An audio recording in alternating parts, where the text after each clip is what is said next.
Assalamualaikum and good morning. I hope you had a good day one, and I welcome you once again to day two of this induction program. We've got a lot of things and a lot of the lectures planned today. The first few lectures are going to be focused regarding your academic and your career orientation. We'll then have a lecture by Professor Abu Taisa on the rules and regulations of the academic program, followed by some lectures on industry-institute interaction, the importance of physical health, along with the relevance of national integration. After the tea break, we'll have a lecture on the importance of the NCC in shaping engineers of tomorrow. We'll have a lecture on the outcome-based education, which is quite relevant in today's scenario, talking in terms of the education and other parameters. And the last lecture of the day will be by Mr. Maulish Kumar on the importance of foreign language for engineers. So that's all what we have planned for day number two. Let's get the ball rolling. What I feel like is important if you are gaining admission into a particular university or college. One thing is the legacy of the institute, the legacy of the university. On a similar notch, what's equally important is that how the institute, university, or college is going to help you in shaping your career. That is the placement activity. If you're securing admission into a college, into a university, everyone eventually looks out that, at the end of the 4 years, how many students are getting placed? What is the average CTC? What are different companies which are going to be coming, after 4 years for taking you into your professional roles? We have got a very vibrant, we have got a very active training and placement officer. We have got a very, we have got a very good network in terms of companies which keeps on coming in. I guess while you might be coming to the university, you must have seen on the boardings, the average CTC happens to be somewhere around 9 lakhs. The last year placement happens to be, one of the students sitting over here has got a placement of more than 3.3 CR. So, in terms of the placement cell, very vibrant, very active, and a very dedicated TPO we have in the role of Professor Muna. So, with a warm applause, and I would like to welcome Professor Muna to talk to you more regarding the placement cell.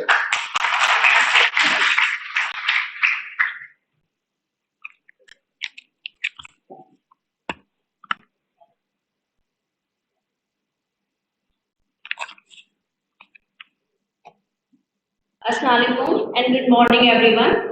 It gives me immense pleasure to welcome all of you to Zhcet College of Engineering and Technology, Aligarh Muslim University, Aligarh. I am Dr. Moina Akhtar, Training Placement in charge of Zcet. Congratulations on joining one of India's premier engineering institutions. Today marks the beginning of a journey that will shape your professional future. Today's presentation is about how the training and placement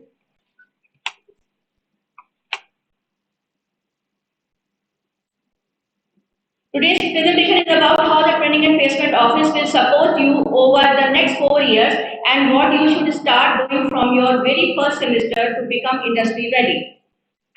The Training and Placement Office is much more than placement cell.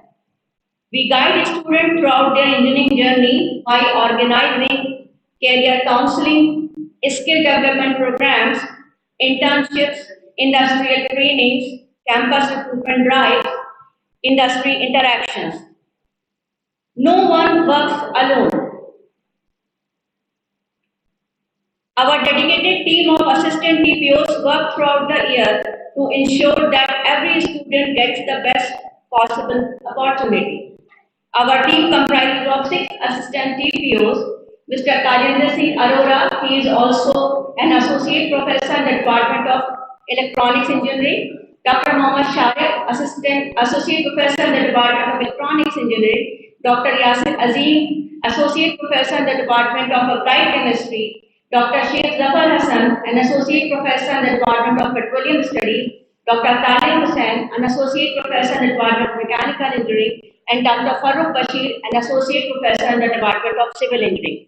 We are always available to guide you whenever you need help regarding your careers. Now, what are our objectives?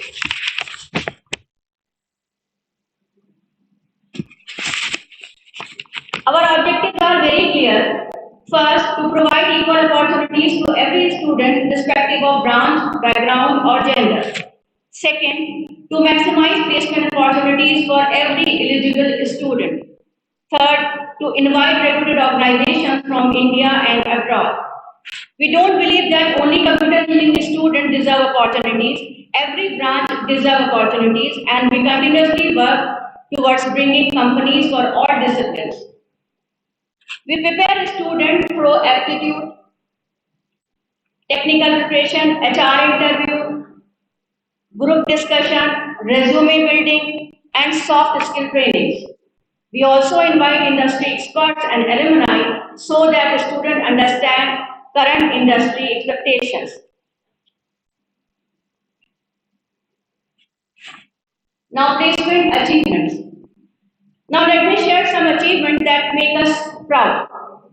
During last 3 years, our placements have continuously increased.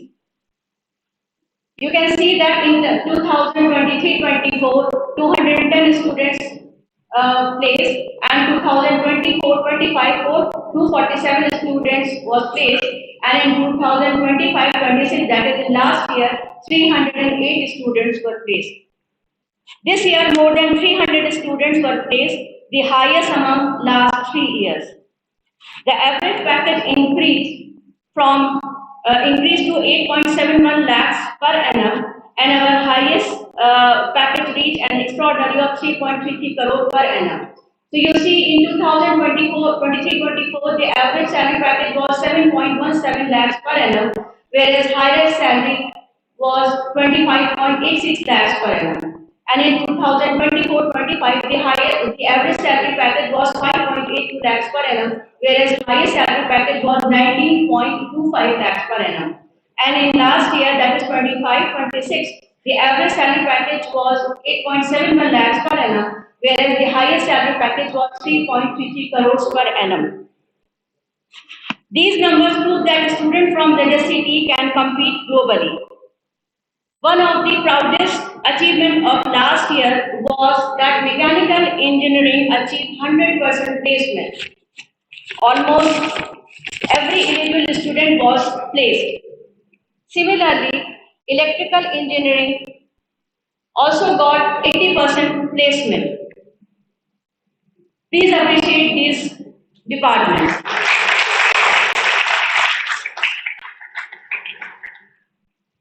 So these achievements motivate all other branches to aim even higher next year. Our target is to make every branch perform at its best. Our star achiever. So one of our star achiever of the last session is Mr. Mohammad Irshad Ahmed. He got placed in Black Box AI, San Francisco, USA with an annual package of 3.33 crore. Mr. Mohammad Irshad Ahmed's achievement of securing an international package of ₹3.33 crore per annum is an inspiration for every one of you. His success reflects not only academic excellence but also strong technical skill, problem-solving ability, and continuous self-improvement. I encourage all of you to view these achievements not as an exception but as an example of what can be accomplished through consistent effort. Many other students have been selected in other prestigious organizations like in Engineers India Limited, BPCL, Schneider, Siemens, Marvel, Amazon. Our other achievers include Ms. Arzu Barker. She has got selected in three reputed organizations, that is in Engineers India Limited, Schneider Electric Limited, and Siemens Power Energy Limited, with an annual package of 7.50 lakhs per annum, 12 lakhs per annum, and 21.60 lakhs per annum. Our same example is of Mohammad Abu Bakr of Chemical Engineering of 2025 batch got selected in Engineers India Limited with an annual package of 19.25 lakhs per annum. Similarly, Rafa Fatma of 2024 batch of Computer Engineering selected in Marble India Limited with an annual package of ₹25.86 lakhs per annum, and Mr. Ayan Ahmad of Computer Engineering of 23 batch was got selected in Amazon UK with an annual package of 1.23 crores. So these achievements prove that students from the city are recognized nationally and internationally. The next success story can be yours.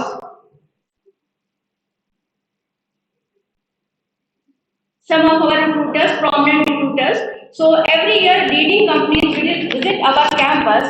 Our recruiters include organizations from core engineering, IT, electronics, artificial intelligence, oil and gas, manufacturing, and consulting. Some prominent recruiters include BPCL, Engineers India Limited, L&T, Siemens, Reliance, Schneider, TCS, IBM, Accenture, Cognizant, EPAM, Tata Semiconductors, and many more. This diversity ensures opportunities for students from every engineering discipline. Now, internship opportunities. Internships are extremely important because they bridge the gap between classroom learning and industry practice. And it is also a part of your curriculum now. The curriculum of each branch contains a compulsory industrial internship or training of a minimum of 4 weeks, carrying 2 credits. There is a flexibility of carrying out the training or internship in a single training or multiple trainings, each of a minimum of 2 weeks duration. Training or internship should preferably be carried out only during periods when classes are suspended, that is during summer or winter vacations. Students can do internship during vacations from their first to third year to fulfill curriculum needs or boost their skills. Choosing from industrial plant, research institute, IITs, NITs, or even from abroad. So there are different types of internship you can do, like in industrial plants, in which you will gain hands-on manufacturing and corporate environment experience, or internship in research institutes, in which you will work on scientific studies and technical development with experts, or in IITs or NITs, in which you will join academic research projects through programs like summer fellowships, or even you can do internship from abroad where you experience global work culture and international networks. Our students complete internship in various reputed organizations like ISRO, ONGC, IOCL, BMW, Siemens, Reliance, HCL, EPAM, and some other reputed organizations. Last year alone, around 1,500 internship recommendation letters were issued by Training and Placement Office. The earlier you start gaining practical exposure, the stronger your profile becomes. Last year, the most prestigious internship was secured by Ms. Pragati Jain of Computer Engineering Department at BMW Germany with a stipend of 2,120 euros.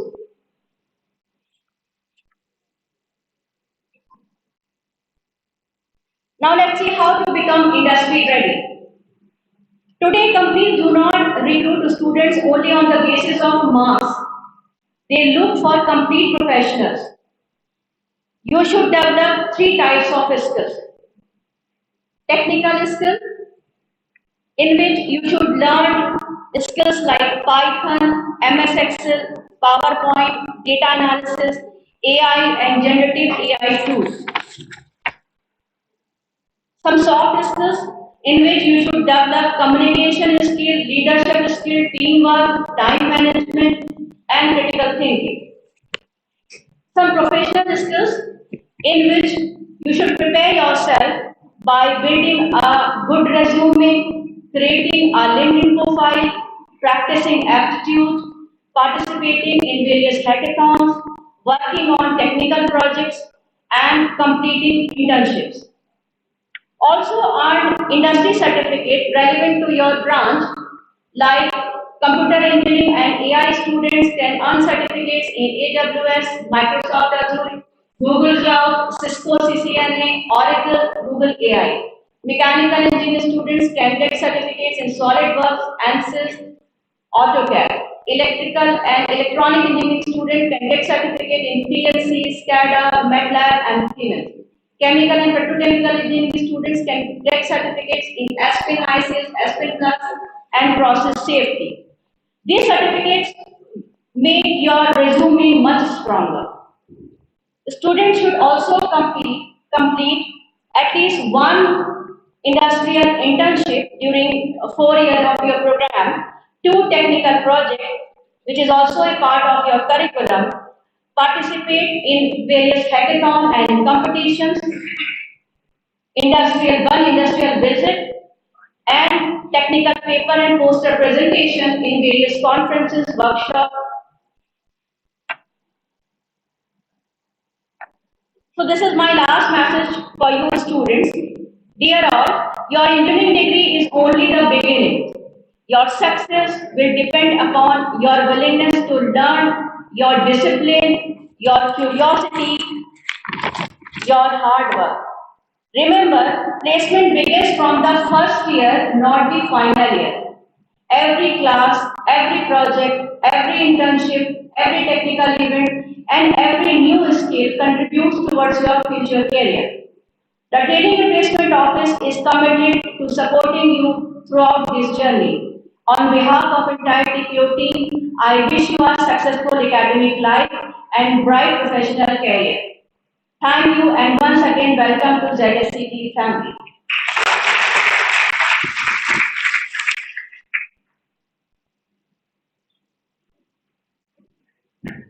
Thank you so much, ma'am, for such a detailed session. I guess something would have inspired you. You've got so many seniors who have been placed in such reputed organizations, and tomorrow is going to be your turn. So you're supposed to make the most of it. And what ma'am said, you remember it's not just the degree which is going to gain you a job. It's much more than that. Your holistic approach towards life.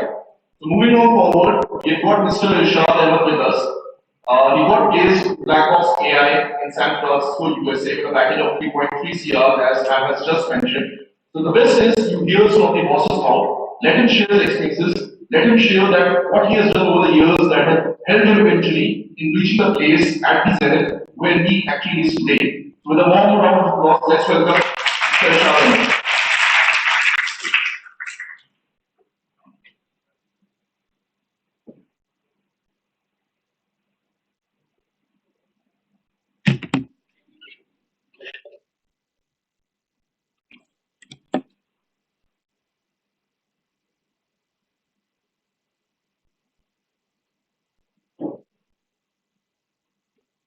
Good morning, everyone.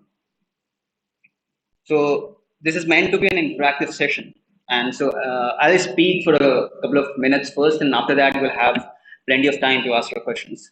So with that, let me begin.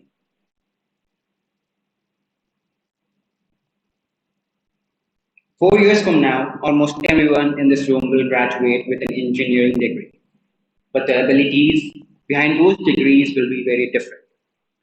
Today, I want to talk about how these differences are created and how you can use your time in college to become genuinely capable. Over the next 4 years, you will hear a lot of advice. You will be told which field is growing, which skill is in demand, which company pays the most, which examination is worth preparing for, and which career is supposedly to be the safest. Some of that advice will be useful, much of it will be incomplete, outdated, or based on someone else's perspective. So instead of giving you another career roadmap, I want to share 4 principles that can help you make better decisions throughout college. And the central message of what I want to convey is that your 4 years of engineering will not be defined only by your college, branch, or grades. They will be defined by how deliberately you learn, build, explore, and pursue opportunities. So do not spend the 4 years ahead trying to look qualified, spend them becoming genuinely capable. Let me begin with the first principle. Take ownership of your education. Your college curriculum is a floor, not a ceiling. College will give you structure, like examinations, deadlines, and a fixed sequence of subjects. That structure exists to make sure nobody falls below a certain baseline. But it was never designed to take every student to the highest level of every field. Exceptional work rarely comes from merely completing the syllabus. That does not mean that the curriculum is unimportant. It means that the curriculum is your starting point, not your destination. Completing the curriculum is not the same as completing your education. A curriculum has to solve hundreds of students. It cannot be perfectly matched to every industry, career path, research area, or emerging technology. So, at different points during college, you will need to learn things that are not being taught in your classroom. No professor will be able to personally identify and teach you everything you will need. You would have to take responsibility for identifying and learning those things yourself. One of the most valuable abilities you can develop in engineering college is the ability to teach yourself. That means learning to find reliable sources, distinguish useful information from noise, break difficult subjects into smaller parts, ask precise questions, practice consistently, and continue working even when a concept does not make sense immediately. Do not wait for someone to land you a perfect roadmap, the perfect guidance, the perfect course, or the perfect book. Usually, there's no perfect starting point. You begin with a reasonable resource, you learn something. That learning reveals that you still do not understand. You then adjust your approach and gradually find a better direction. College can provide that environment, but you must take ownership of what you become. That is the first principle. Take ownership of your education. The next question is, what should you actually choose to learn? That brings me to the second principle. Explore before specialization. There is an idea in engineering called premature optimization. It simply means trying to optimize something before you understand it properly. When you do that, you can spend a great deal of time perfecting the wrong solution. The same mistake can happen when you choose a career direction. If you commit to specialization in your first month without understanding what the field actually involves, you may move quickly, but in the wrong direction. Most first year students do not know enough about engineering fields to make an informed specialization decision. So you should not feel pressured to immediately decide what you want to become. You should also not choose a specialization merely because a field is popular, because your friends are learning it, because you have heard about high salaries, or because someone told you that another field has no future. These are weak reasons for making a major career decision. Eventually, you should choose a direction that genuinely interests you, one that gives you enough curiosity to continue even when the work becomes difficult. But how do you develop that kind of interest? You do that by exposing yourself to different possibilities in your first year. Watch introductory lectures, participate in small projects, speak with people working in different areas, learn what engineers in different fields actually do. But exploration should involve doing, not merely watching videos. It is easy to feel interested in a field after watching a polished introduction. Real interest becomes visible when you attempt the actual work. It is tested when the subject becomes confusing, the code stops working, an experiment fails, or a problem takes several days to understand. Try a field long enough to understand and experience both its excitement and its frustration. Observe what kind of problems you genuinely enjoy solving, not merely hearing about. Then, as you progress through college, begin developing depth. At some point, you must stop moving from one trending topic to another and begin going deeply into a particular direction. Exploration is important, but mind you, endless exploration becomes another form of avoidance. You cannot develop expertise if you constantly restart from the beginning. So, the second principle is this: explore broadly enough to make an informed choice, then go deeply enough to develop real ability. Now, once you have chosen a direction, the next step is to turn what you have learned into something real. That leads to the third principle: Build genuine ability, not just credentials. If I have to keep only one of these four principles, it would be this one. Students confuse activity with progress.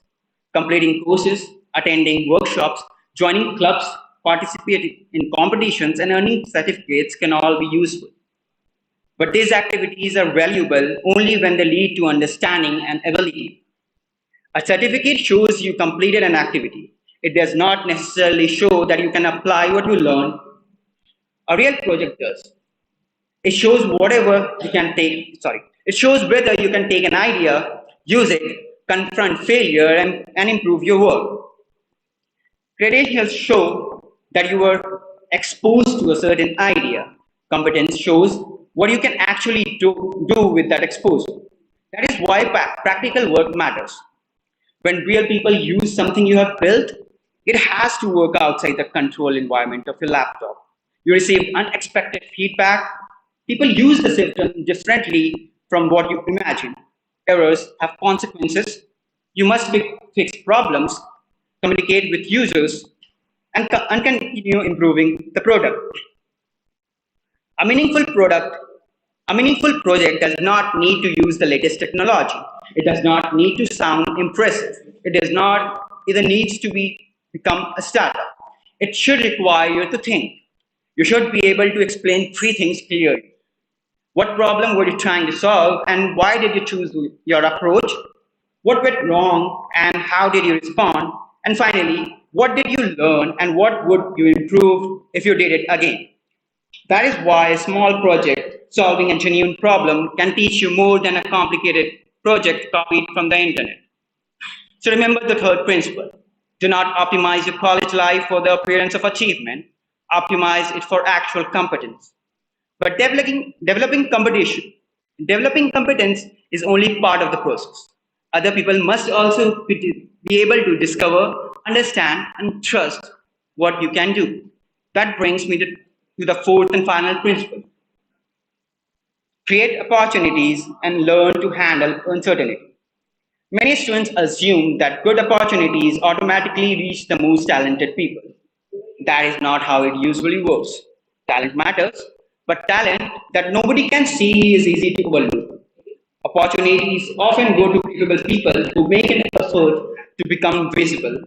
People who ask, apply, send the email, share their work, or join a conversation that initially seems slightly beyond their level. Waiting to be chosen assumes there is always someone watching. Usually, there is not. At least, not until you give people a reason to notice your work. Part of creating opportunities involves surrounding yourself with strong peers and finding mentors. A good mentor can help you avoid mistakes, identify opportunities, and improve your thinking.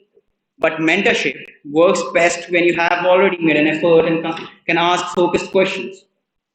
Your peers will also influence you more than you can currently realize. If the people around you are curious, disciplined, and willing to build difficult things, their habits will affect you. So choose your environment carefully. Find three or four people who take their development seriously. You do not all need to have the same interest. You simply need to encourage one another to do meaningful work and finish what you begin.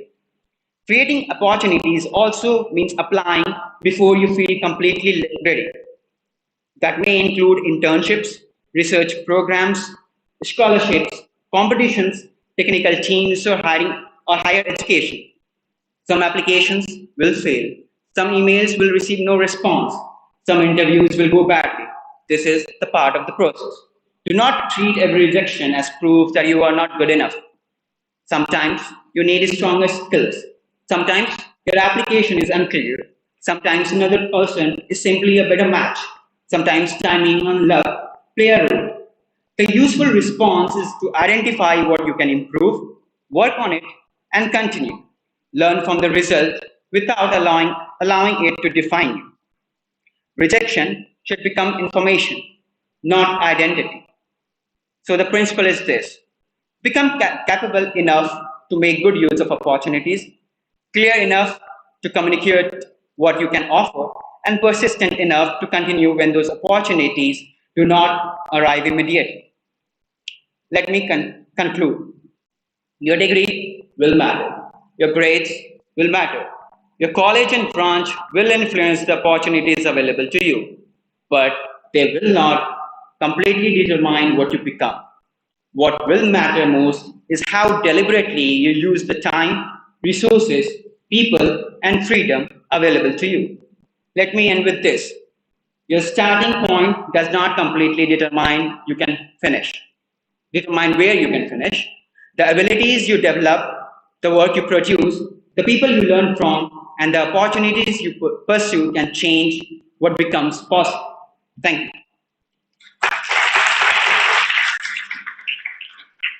That brings me to the end of my talk. Now the floor is open, so please feel free to ask any questions you may have. My name is Umar Farooq, first year undergraduate from Mechanical Department. My first question is that you were from EC.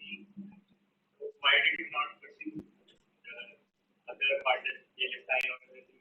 Why did you start machine learning? What is the main point? The board did best you think, and I have Okay, fine. So your branch does not means that you have to limit yourself to that particular branch. I mean, I had been particularly interested in software from the start, I mean, even before getting into the college. So when I came into college in the first semester, I explored a couple of interests that I wanted to explore, like for example, cybersecurity, software engineering, and machine learning. And ultimately, I found that machine learning was where I wanted to go. So that is why I decided machine learning. And like I said, your branch is something where you start from. That does not mean you have to confine yourself into those areas only. so did you not feel the time missing out at this particular? Pardon? Did you not feel out the time missing at this particular when you started on a particular domain? Not particularly. Like I said, I was already keen to start or build a domain in software engineering.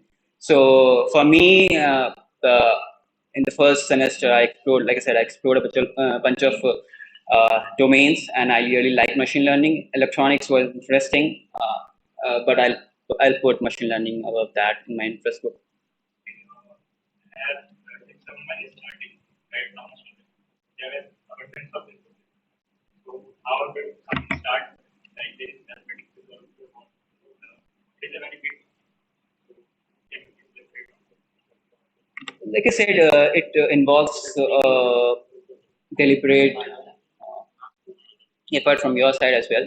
There are a bunch of resources available on the internet. I can provide you that. I can also provide you a roadmap for that. Uh, but yeah, like I said, for me, I didn't have any mentor or any senior to guide me what to do and how to do. All I got to know about what I did was through internet. So internet is a resource that you should go to. And now with ChatGPT and all, it is all the way easier now. So I'd say there are a bunch of resources, and you can meet me backstage. I can share you a bunch of good resources for you to start. About the internship, that how did you secure that internship at IT and also what So to start with, you have to build some skills and projects based on which you can pitch yourself, sell yourself to a professor to take you as an intern. And one thing leads to another.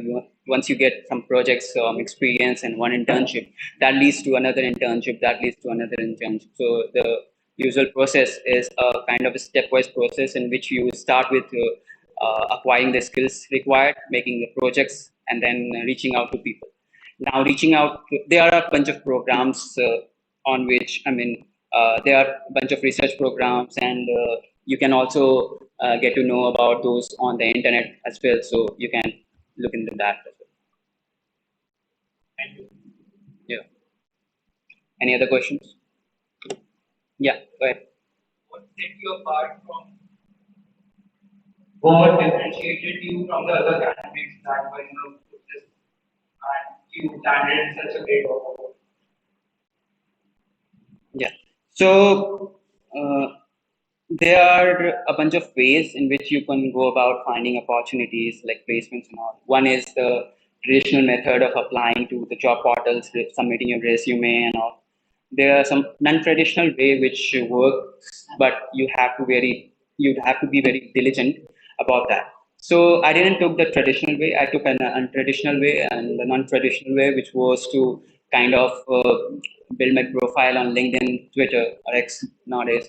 And I reached out to a couple of founders of the companies which I was interested in. I showed interest in the work they were doing. I showed interest and capability to do meaningful work in the areas they were doing. I reached out to them personally. Some replied, some did not. Those who replied started a conversation, which ultimately led to an interview in the door. I mean, opportunity in the door that was an interview. And after interview, it was all your skills which you have developed with the years of work with being project or internship. Any other questions? Yeah, sure. Now, my question is that what are the skills that you learned by yourself? Done. By yourself. No, Not every, by others, that you learned by yourself or every skill is to be learned by yourself. What do you mean? I didn't get the question. You can speak in Hindi also if you want, and it's fine. extra skills Achha. or independent. So all the skills was extra because my branch was electronics and I got a placement in machine learning. So everything I had to learn was to learn independently outside of the college curriculum, and I did that using the internet resources available on internet. So everything was done independently, or most of the things which you will be doing. Like I said, college curriculum is a flow, and in order to be employable, you have to acquire skills, and those skills are not sufficient to be learned in classroom. You have to have hands-on approach. You have to go outside of the classroom. You have to do projects and internships and gain some experience that will teach you how to do things. In which year did you start your internship? I started at the end of first year. Yeah. Any other questions?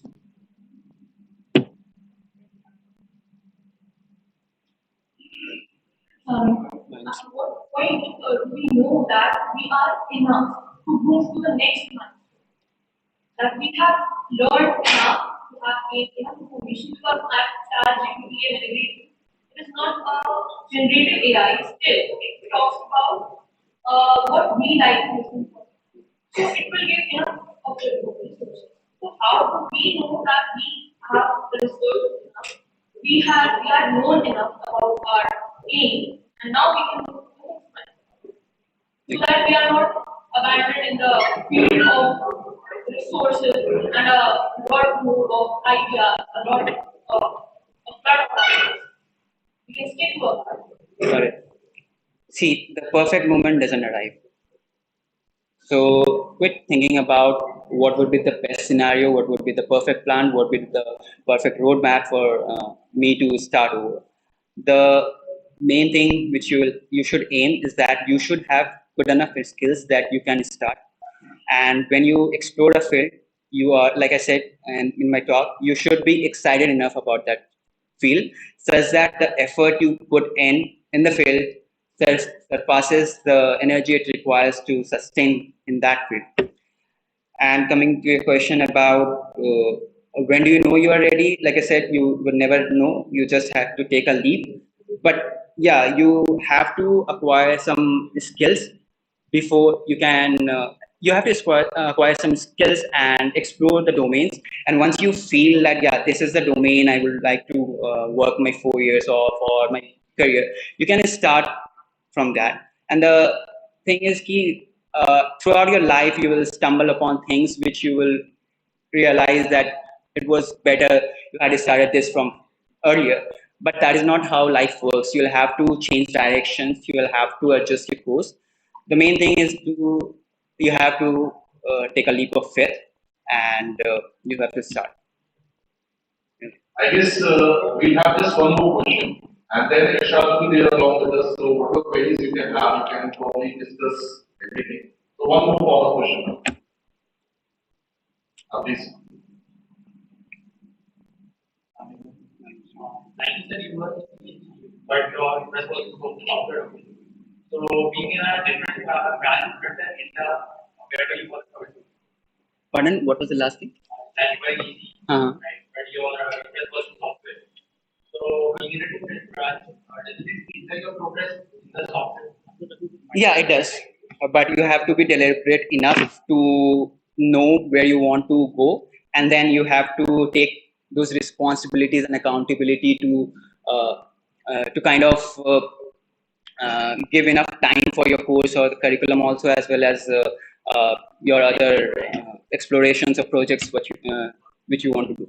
So in a nutshell, yeah, being working in a domain which is not the same as your branch hinders your progress, but that is a trade-off which you can't work on. You have to accept that, and you have to work on the result, on the on the input, and which is to work hard, optimize your progress, optimize your time and efforts. Thank you, everyone.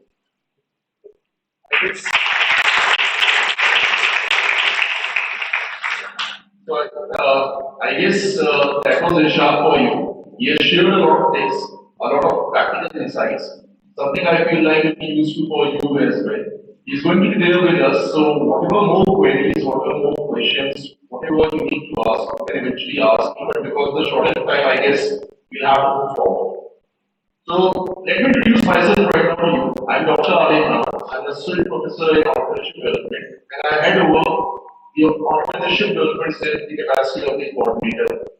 Now, whenever you are talking the perspective of the career, where do you see yourself or what opportunities awaits you after 4 years? One thing is you can be looking out for a job. The second thing is you can be looking out for higher education. Maybe an MS from abroad, maybe an MTech from the IITs, maybe an MBA from any prestigious equation.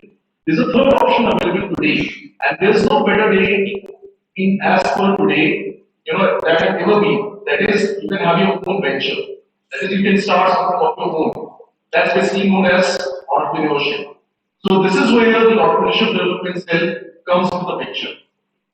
I'm going to be interactive in terms of what I'll be talking for the next 15 minutes so that it makes a sense to you. I'm going to be calling out a few names, and I'm going to be asking you what is similar between those names. Everyone who's used Instagram, we might have heard the names of Zomato, Swiggy as well. You might be delivering a lot of things through quick commerce like LinkedIn. If you go to any metro city, you might be using Uber, Ola. You've got something which is known as Airbnb as for the day. You talk about some of the biggest names you might have heard of Google, Tesla, Facebook. What do you feel like is the similarity between all these names I've been mentioning for the last 30 seconds? What are these? What is the similarity between all these companies, all these names I've just mentioned? Anything common? Service, yeah, majority of them are service oriented, fine enough. Anything else? Huh? They have a unique idea, absolutely correct. Anything else? All these names I've just now mentioned, these are the companies which have originated in the last few years. And majority of these companies today are known as startups. From startups you graduate to unicorns. From unicorns you graduate to decacorns. Eventually you get listed on the stock index of any company or any country, and then you're a well-known name. This is what the power of entrepreneurship as of today is. Rather than just being an employee, you can be an employer as well. You can start your own company, you can start your own venture, and then eventually you can go on building the legacy. This is what entrepreneurship provides you. You are not just supposed to be an employee only, you can be an employer as well. This is where the entrepreneurship development cell can assist you. If I can ask you once again, what do you feel like are the reasons why these companies have become so successful? I guess someone mentioned idea happens to be critical for any company, for any startup to succeed. But do you feel like it's just the idea? Along with an idea, something which is equally important is the execution of an idea. Everyone has an idea. I might be having an idea, you might be having an idea, and similarly, there might be a third person who eventually implements that idea, who executes that idea, who ensures that the idea pitches in with what the customers require. What is important for your company to succeed? You are supposed to make sales of your products. You are supposed to make the sales of your services. So, idea is important, execution is important. Anything else you feel like is important for a company to succeed? Marketing is important. Anything else? You feel like funding is important? Funding is important. You keep on, hearing in the news. Zhcet raised this much amount of funding in Series B, or maybe Zepto raised Series C funding this much amount of billions of dollars. So funding is important. Anything else? Ah, leadership is going to be inherent. Yeah, leadership is important. Anything else? Ah, can you spell it? Land is something which is going to be a part of the infrastructure process. So, okay. Anything else? Funding is very important, idea is very important, execution is important. On a simpler notch, you feel like something which is critically important as well. Relation with employees. Find the problem solving. The idea which you are going to come up with that is supposed to be linked with a problem. We might all have a lot of ideas, but is it really solving a problem? Engineering is all about, critical problem solving, and so happens to be entrepreneurship. Why do you feel like entrepreneurship and engineering are linked? Because more than 70% of the founders of the well-known companies and the well-known startups, they happen to be coming from the engineering background. This is why the entrepreneurship is being so much promoted among the engineers. This is why I'm talking to you specifically as the technocrats, because you can eventually build up your own solutions. Anything else you feel like is important? Efficiency is going to be a part of the parcel of the game. If you have to be a risk taking, have you heard the term business model? Have you heard the term business model? How are you going to capture and deliver the value to your consumers? This eventually takes a shape in terms of, are you going to formulate a well-known disruptive business model, or are you going to follow the path which the other industry leaders have been drawing for you? Coming in a nutshell, why I'm talking about all these things is because if you are supposed to start something of your own, you need to understand all these terms. What's a business model? How can you eventually raise the funding? What is this idea of pitching all about? How can you generate more and more new ideas? How can you be more creative? Simultaneously, it's important for you to understand all these processes which goes in if you are trying to register a company. What is the Startup India policy which the government has come up with? Why do you feel like the Startup India policy is important for the new age entrepreneurs? How is it going to be beneficial for you? This is where the entrepreneurship cell tends to provide you hand-holding, guidance support in terms of how you can germinate a seed and how you can plant it water over the years. So I've got students, who have got incubation offers from many IITs. I've got students who have been able to raise the funds, basic seed funding. I've got students who have got the best prizes, the first prize, the winner prizes in the best of the IIMs, the IITs, and the FDIs. I've got students who have been trained from various universities across the globe. The entrepreneurship development cell has been instrumental in providing you all those opportunities. You've got a strong network, you've got a strong mentors connect where we can eventually help you in your journey in nurturing of the ideas to taking a step forward. Something which I would like to let you know is that if you've got an idea which has become a bit mature, we have got an incubation center in the university as well. So you can apply in the incubation center. The incubation center will eventually incubate you. It will provide you with all sort of mentorship and seed funding. So beyond the entrepreneurship cell, we've got a next level of institute existing within the same university. So in terms of the ecosystem, it does exist. What it requires is the effort from your side and the interest from your side. So when we talk about this entrepreneurship development cell, I guess in the upcoming few weeks, we'll have a orientation session where your seniors will be talking about a lot more details, what we do eventually, how we can help you, and what are the different events we keep on planning throughout the year. For example, at this very auditorium where we are sitting in, we have the visitors coming from the Silicon Valley, trying to let the youngsters know how they can eventually go forward in terms of trying to build the ventures. We have got entrepreneurs coming in over here. We have got industry leaders coming in over here, where they try to guide you, where they try to mentor you. So apart from just looking for a job, there could be another option as well. So this is where we eventually will come into picture. So in a short amount of time, I guess in a few weeks from now, I'll be talking to you once again in a more detailed capacity, but just to germinate the idea of how we come into picture in the capacity of the entrepreneurship development cell. why startups are important, and how you can essentially think in terms of a third scenario rather than just being an employer. I just wanted to tell you that. So with this, I guess I'll finish my part in the capacity of the coordinator of the organization development cell. I'll introduce my next speaker to you. I guess yesterday only the news I was talking about that how every branch is equally important. How you need to understand that your grades will play a critical role in securing a good future. So it's important for you to understand that you have a knowledge, you have a basic idea regarding the rules and regulations of the academic program. So our next speaker, Professor Abu Tariq, who happens to be the chief developer of the argument, will be speaking about the same. So with the round of applause, I would now like to invite Professor Abu Tariq, sir.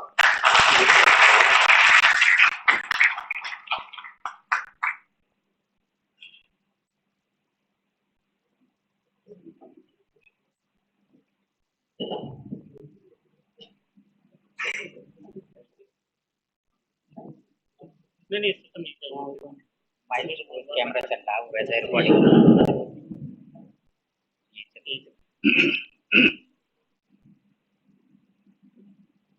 Hello students, here as introduced by Dr. Ali Imran, I am Chief Operator of this engineering college. Chief Operator performs basically the result processing of all the programs of the college. So this is actually ARPA unit is a sub office of the control office. One unit is here and I am heading that unit. In this, you have come from various institutes, various colleges, various boards. Some of you may be from UP board, Bihar board, CBSE board, like that. So you have different types of examination and evaluation system, and curriculum also may be different.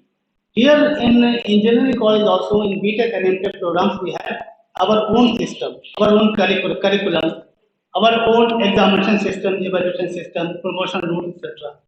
So purpose of this talk is to make you aware of this new system. This system may be entirely different from what we are used to already. So during this discussion, we shall discuss what's the duration of program, what type of curriculum we have, how do we go for course registration, examination and evaluation system, result and advancement system. Next. So here, as all the engineering colleges now in India, we have semester system. We have one academic year, academic session. So this is 26-27 academic session that starts in July or August and ends in May or June. So we have just started this new academic session 26-27. This session is divided into two parts.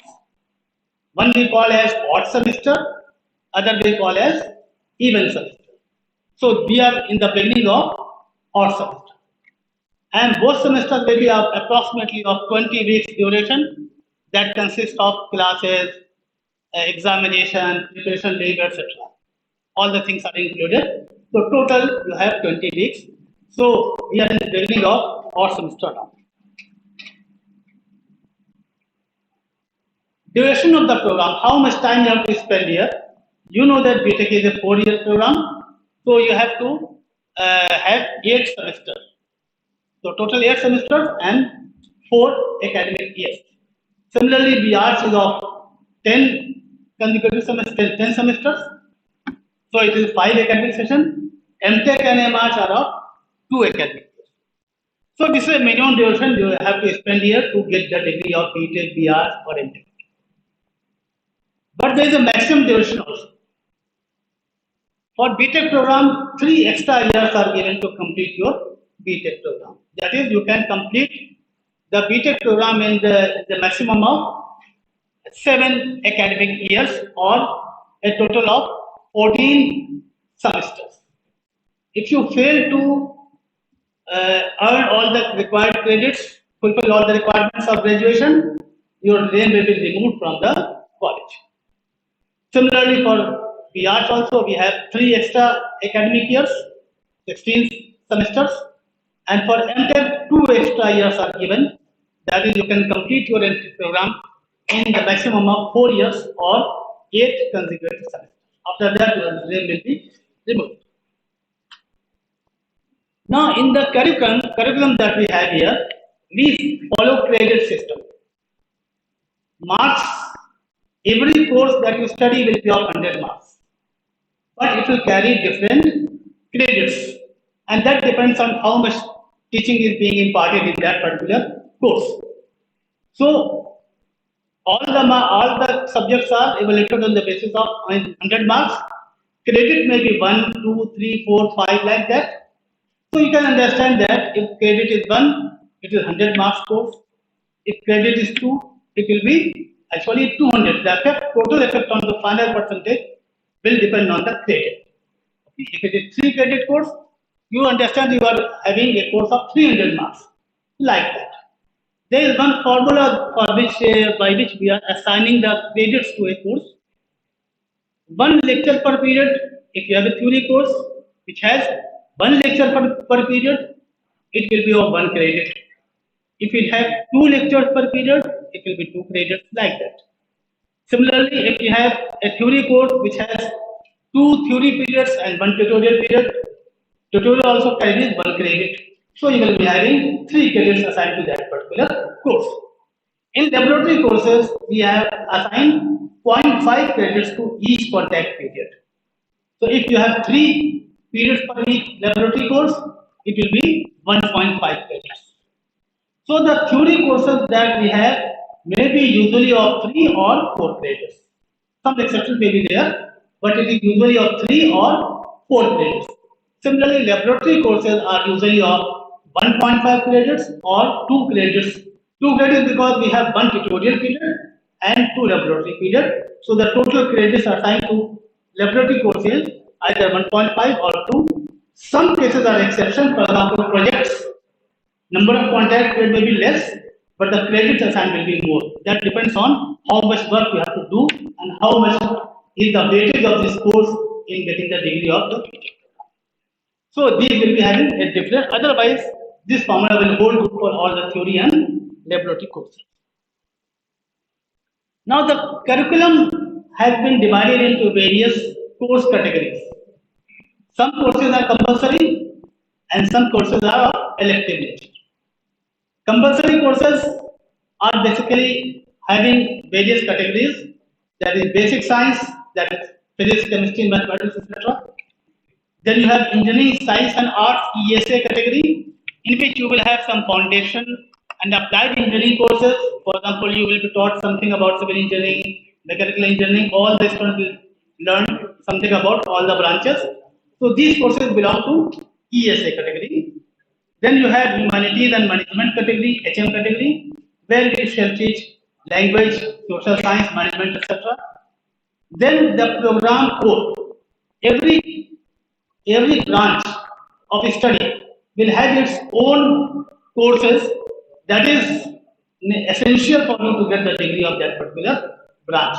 So electrical engineering will have some set of courses, civil engineering will have some different set of courses. So if you are pursuing BTech from civil engineering, you have to do all these compulsory. So they are core courses, and without this, you will not be called a BTech graduate of civil engineering, for example. Then you have some project seminars. These are categorized in separate category. We call it PSI category. Then some audit courses are there. All the compulsory courses have some credits, maybe 3, 4, 2, like that. There is one course, one category that is the audit course, which is not carrying any credit. That is, it will not have any effect on the final percentage of mark that you will get on graduation. It will having 0 credit, but audit courses has to be cleared. If you don't get the pass grade in that course, you will not get the degree of the BTech or Tech program. So this difference you must keep in mind. Grades are not important, but you have to clear that score to get the degree. Then the other category is elective. In elective category, basically we are having 2 basic categories. One is known as program elective. Each department will offer its some set of courses to you, and you will select the course. For example, you are a civil engineering student, So civil department offers some courses to you. Say there are 5 elective courses listed in your curriculum, so you have to study 5 elective courses. For these 5 courses, department offers may 10, 15 or 20 courses. You have to choose the course as per your interest. So there is a flexibility you can do either this course or that course. So that you can choose yourself depending on your interest. Some courses can be online also from the online portals, SWAN or PTL. So some courses will be from online platforms also. The second category is the open elective course. Each department offers some courses to all the students of the college. If you want to study something about computer engineering, you can select a course, you can opt a course offered by the Department of Computer Engineering, and you can learn something about computer engineering. So this category belongs to open elective. Okay. So there are basically 2 types of elective courses, and you will get choices, and you have to choose the courses depending on your interest. Similarly, in MTech also we have some course categories: engineering science, program course, audit course, and elective also are there, like in BTech program. Now, each category of the course is assigned certain credit in the curriculum. If you see the curriculum and you add all the courses listed in PC category, program course category, it will have certain value. For example, in civil engineering, it is 81. So total credits for program course is 81. You have to clear 81 credits, obtain 81 credits for graduation in BTech program, BTech civil engineering. Similarly, PE, 15, PS like that. Every category is assigned certain set of number of credits. Total credits is 180.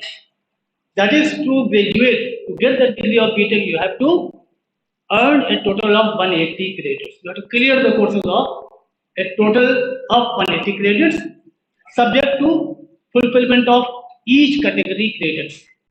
For example, some of you may register more elective courses. Instead of 15, you have earned 18 credits, but still you have to clear 81 credits from the PC. Your total credits may be 183. Okay. So if you register some extra course, your credit will reach 180. But since you have not fulfilled the credit requirement of the particular course category, you will not be awarded the BTech degree, even though you have obtained 180 credits.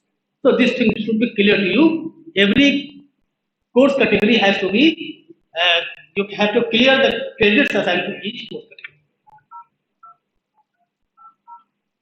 Then just as a look how the curriculum looks like, I have just prepared here the curriculum of first semester. So in first year we divide the class into 2 different groups. There are total 8 sections.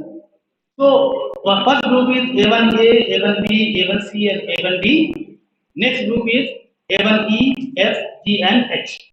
So we have divided into 2 groups. One group will study one set of courses, other group will study the other set of courses. In the given semester, it will be swapped. Okay? So the courses that section A, B, C, and D are studying, these courses will be studied by section E, F, G, and H in the next. So in that way, you will swap the courses. Total courses that you have to clear in the first year will be same. So this one exception is applied mathematics that will be taught to all the 8 sections. Other courses will be having this type of arrangement. So just to have a look at the curriculum. You have first column is course category. It is mentioned here BS, ESA, HM like that. Then you have the course title. Course title for some engineer. AMS applied maths. S indicates the category for which this course belongs to. S means basic science. Similarly, ELA. A belongs to ESA. A represents ESA. If some course is, for example, CEC, C means core course. Okay. CEE means it's an elective course. Like that, we have from the course nomenclature itself, you can find out which category this course belongs to.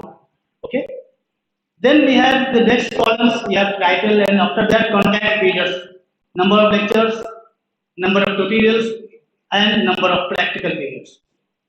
You can yourself see that the first course mathematics belongs to has 3 lectures and 1 tutorial. 3 lectures means 3 credits, 1 tutorial means 1 credit. Total credit assigned is equal to 4. Similarly, you come to laboratory course of applied physics lab. You have 0 lecture, 0 tutorial, and 3 laboratory periods. So total credit assigned is 3 divided by 2, that is equal to 1.5. Next, you can see engineering workshop. We have 1 tutorial and 2 practical periods. So 1 plus 2 by 2, that is equal to 2. In that way, credits are evaluated.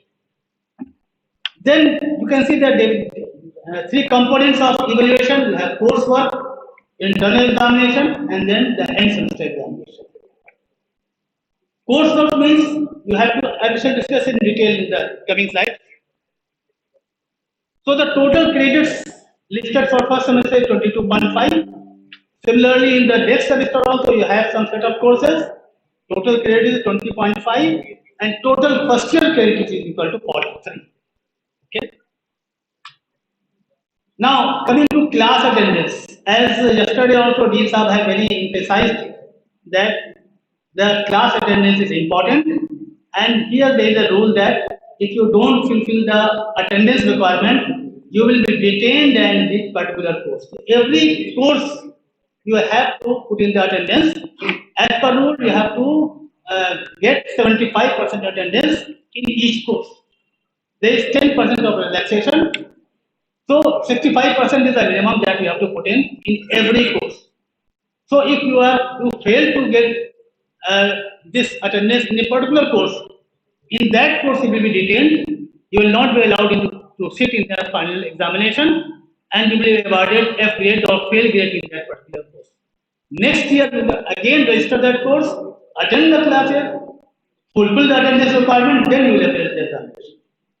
So, shortage of attendance will be very, very dangerous for you, because next year when you go to the second year, you may not get the slot to attend the backlog course. So there will be clashes, because in that particular slot you are having some other course. So it may become difficult for you to attend both the classes. So be very careful to attend the classes. You attend the classes so that you are not detained in that particular course. So this is one thing that is very important. In every course you have to put in the attendance. Overall, you may have 80% attendance, but in one particular course, you are having 50% attendance, you will be detained in that particular course. Now, coming to course registration, we usually have some online system to register the courses. In your first year, all the students are automatically registered in the courses because you don't have any backlog. So, you are automatically registered in all the courses of the curriculum depending on your section. From second year onwards, you will have to register the courses. You may have some uncleared course of first year, okay? Or in some course you may have got poor grade, you want to improve that grade. So in the second year, or you may have some elective courses as well, that you have to choose the courses from the offered courses. So there is some online system for which you can, usually you can register the courses of your third semester. When we choose the courses of the second year, you will have the option. There are 3 modes of registration: mode A, mode B, and mode C. Mode A is a normal registration. You have to register, you have to attend the classes, fulfill the attendance requirement, appear in all the components of the evaluation examination. Okay, so that is the normal registration. B and C is for the backlog and improvement. If you have already attended the class in the first year, you have completed the attendance requirement, but you failed in the course, or you got a poor grade, you want to improve that grade, then you have 2 options, either B mode or C mode. In B mode, you have to you have to attend all the components of evaluation. mid semester examination, home assignments, end semester examination, everything you have to appear. But if, for example, you have earned very good marks in the internal components, only exams you could not appear or you fared badly in the NSEM exam, you want to carry the previous marks of the internal examinations, you can register in mode C. Your previous marks obtained in the sessional component will be carried forward and you will have to appear only in the end semester examination, appear in the examination and you will clear that course. So this will come in the second year level. Now, as you progress in your this academic program in second year, third year, many students get some backlogs in first year and in second year, so their backlog courses go on accumulating. So you have to register the current courses as well as the previous courses also, but there is some upper limit. You cannot register more than 40 credits in any semester, in any case. So be careful that you don't carry so many backlogs that you are not able to register all the courses. So these details I am just skipping. Now let us have some look at the components of evaluation. In theory courses there are three components. One is coursework. Coursework means home assignment, quiz, biology. This 15 marks is in the hand of teacher. It is his choice whether he takes assignment, he offers some quiz, he may judge your class performance, he may judge your discipline also, he may give some marks on attendance also, how much regular you are, how much punctual you are. So these 15 marks are with the teacher. Then comes the second component, that is the internal examination. We have usually two internal examinations. After say 1.5 months of teaching, you will have the first internal examination. That will be without any preparation leave. For example, on Saturday you are having the teaching. On the Monday you will have the internal examination. So 1 week break is there in the teaching. So usually one course will be there in 1 day. You will appear in that examination. 1 hour exam will be there, and that will carry 25 marks. Okay, no preparation leave, but you will be relaxed from the teaching. The teaching will not be done during this 1 week of internal examination. Similarly, you will have the second internal examination as well. So that will carry 25 marks, 15 marks of coursework plus 25 marks for internal examination. So these two are combined together, we call it as a sessional marks. So this is out of 140 marks are assigned to sessional marks. In case you want to repeat the course in the second year and you want to register in C mode, this sessional mark will be carried forward to the second year. Then end semester examination will be held after end of teaching, final teaching. You will have 1 week of preparation leave. Then you will have the end semester examination, and in end semester examination you will usually get 1 day gap between two papers. Okay, like in internal examination there will not be any gap. Daily you have to appear in the exam. Sometimes you may have to appear 2 exams in a day also, but usually 1 exam is there each day in the internal examination, and 1 day gap is usually provided in the end semester examination. But that is not a rule. You may not get any gap even in the end semester also, this may happen. Now in the laboratory courses you have only 2 components, sessional component and the end sem component. There is no internal examination here. Regular assessment is done. That is, every turn you will go to the laboratory, you will perform the experiment. There may be some spot viva. You will submit the report of the experiment on the next turn. That will be evaluated, and you may have a grand viva also at the end of the semester. So this all will comprise of 60 marks. So 60 marks is given to sessional component and 40 marks is given. So here it is reversed. 60 for sessional and 40 for end semester examination. Then in some certain courses you have only regular assessment, no end semester examination there, for example seminars, etc. In every turn, you have to present something. Some topic is given to you. You have to give presentation to it. It will be assessed there itself. No visual end semester exam will be there. All 100 marks will be given to the semester component. Now coming to the grading system that we have A plus, A, B plus, all the marks that we have obtained in various courses will be converted into grades. So A plus means 10 grade point, X outstanding, A 9 grade points, that is excellent, B plus, B, C, D like that. E is the fail grade. If you get less than the minimum pass marks of that particular course, you will be given E grade. F grade, you registered the course, but you could not complete the attendance requirement. Your attendance was less than 65%. You will be awarded F grade. Then I grade will be given if you completed all the requirement, but you failed to appear in the end semester examination. You will get I grade, even though in the sessional component you may have a very good marks. For example, in laboratory course, out of 60 you got 50 marks. You already obtained pass marks, but you failed to appear in the end semester examination. You will be awarded I grade. You will not be treated as you have cleared the course. Okay? So appearing in the end exam is essential. Then comes the Z grade. That is very dangerous grade. You should always avoid to get that grade. In case you are caught in some unfair means, exam में नकल करते पकड़ गए, कोई पर्ची पकड़ में आ गई, तो आपका फॉर्म रह जाएगा.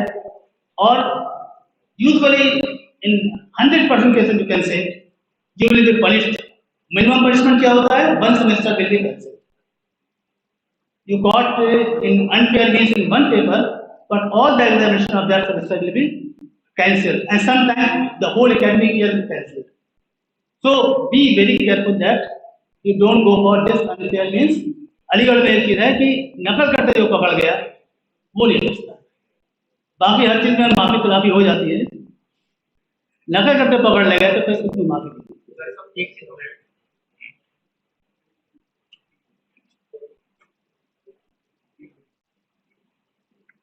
Whatever you said for one semester, even if you are having mobile, you are in trouble. Your one semester is going to be off. And this one semester leads to whole academic year because there are certain requirements to be promoted. अगर उतने credits आपके पास नहीं है, अगर मैं promote नहीं होगा तो पूरा साल चलता है. तो आप एक सेमेस्टर बस पेपर पे होता है that you have been punished for one semester. This is actually one academic year which is going to be lost for you. मैं हमेशा एडवाइस करता हूँ कि ये काम करते हैं ना, बाकी सब काम तो बाकी तरह हो सकती है इसके लिए. ठीक है. Then how do we award the grades? There are some grade ranges 85 to 100 marks, A plus grade, 75 to 84, you will get A grade. This for theory courses. And like that, so points are also given. Similarly, in the laboratory courses, minimum pass grade is C. In theory courses, minimum pass grade is D. But in the laboratory course, minimum pass grade is C. You have to get at least 45 marks to get the pass grade. Below that, you will get E grade. There is no D grade in the laboratory course. Okay? अब जो range बताई गई है, that sometimes gets modified by the moderation committee. किसी course में बहुत ज्यादा ही A plus आ गया, पूरी क्लास को A प्लस मिला हुआ है, तो मॉडरेशन कमेटी ग्रेड रेंज को चेंज कर सकती है. बजाय 85 के 90 पे भी आपको A प्लस दे सकते हैं. या किसी क्लास में बिल्कुल ही A प्लस ग्रेड नहीं आ रहे, बहुत थोड़े ग्रेड्स आ रहे हैं, उसको लोअर भी किया जा सकता है. तो sometimes it happens moderation committee has power to change the grade ranges. Okay, but usually this grade range will be there. In the 90% cases, you will have this grade range.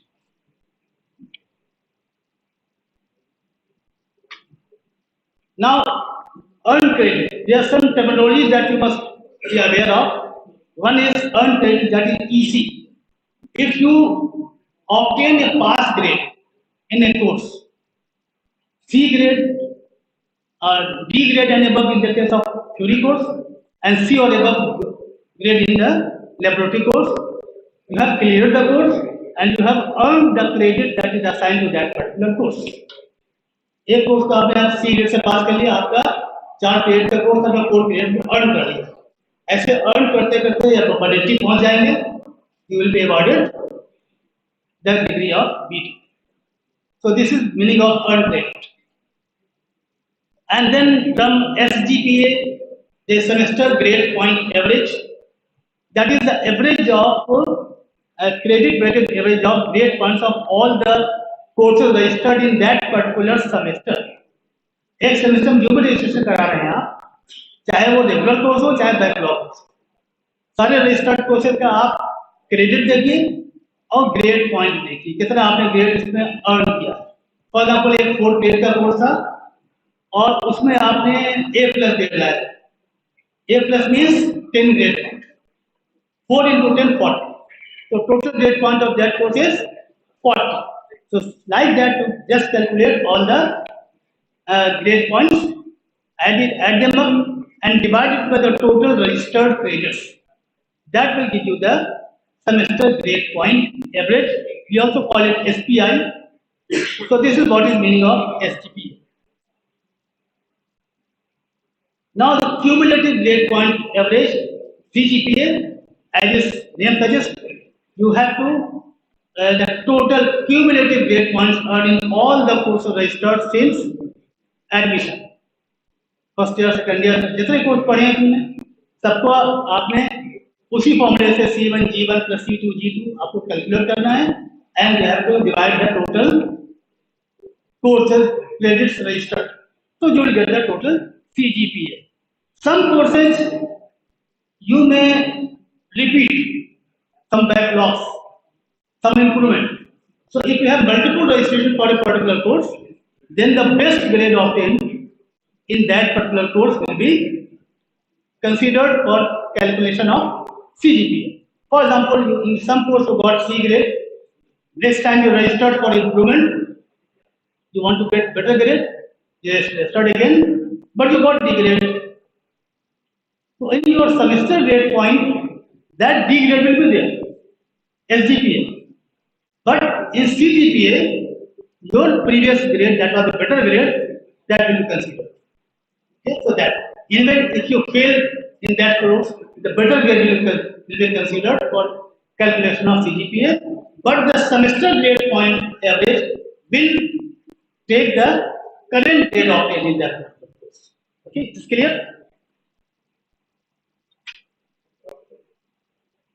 Now, how do we get promotion? Promotion rules are very relaxed here. At the end of odd semester, you are not evaluated. The result is not evaluated. You will get continued result on your mark sheet. Okay. But at the end of even semester, for the second semester, your total grade points will be, your total earned credit will be C. So if the total earned credit is 16, you will be promoted to second year.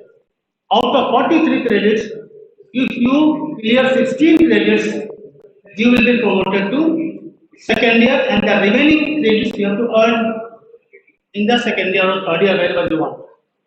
Okay, you will be promoted to second year. If you earn total 43 credits, total credits assigned to that particular academic year, you will get pass result. And if your result is your earned credit is between 16 and 43, we have some backlogs, then your result will be promoted. Okay? And if result your get less than 16 credits, your result will be not promoted. Not promoted means you will repeat the same year next academic session. ये कम होता है लेकिन होता है. Despite having very lenient rule, still we have so many students who stuck in their previous year. So be careful. उसके लिए एक requirement है, आप अटेंडेंस क्लास करते रहिए. कभी ये हालत नहीं आएगी कि आपके 16 ग्रेड भी ना हो. जो लोग क्लास छोड़ देते हैं, क्लास में नहीं आ रहे हैं, 4 कोर्स में अटेंडेंस शॉर्ट हो गई, ऐसे ही लोग हैं जो रुक जाते हैं, उनको 1 साल बर्बाद होता है. If you regularly go to the classes, attend the classes, submit the assignments, appear in the midterm exam, there is hardly any chance that you will not be promoted to second year. Okay, so be regular. Then similarly, at the end of 8th semester, in the final semester, if you are earned total credits required 180 credits, also you have earned the credits assigned to various course categories, then you will be awarded BTech degree, yourself will be graduated. Otherwise, promotion होना नहीं है यहाँ पे, तो fail ही हो सकते हैं. 8th में अगर 180 ग्रेड आप नहीं हो पाए, you will get a fail result and you have to repeat, continue in the next academic session. अच्छा, एक और चीज है, आप if you have spent more time than required, for example, in BTech you are given 3 extra years, 3 bar already fail हो गया, अब चौथी बार भी फेल हो गए, तो क्या होगा? Your name will be removed, आपके रिजल्ट पे लिख के आएगा नेम रिमूव्ड. ओके, तो दिस में ऑल्सो है.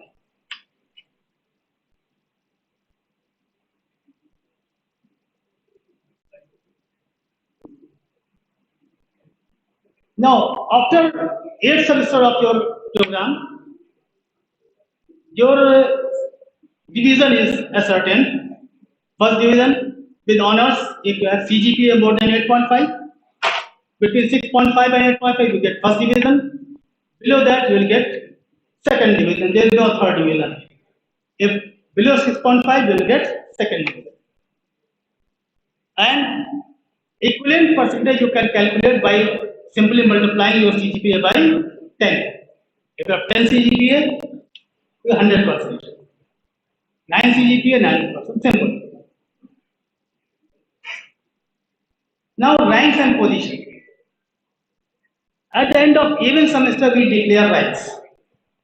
Okay, and rank is based on the CGPA at the end of even semester examination.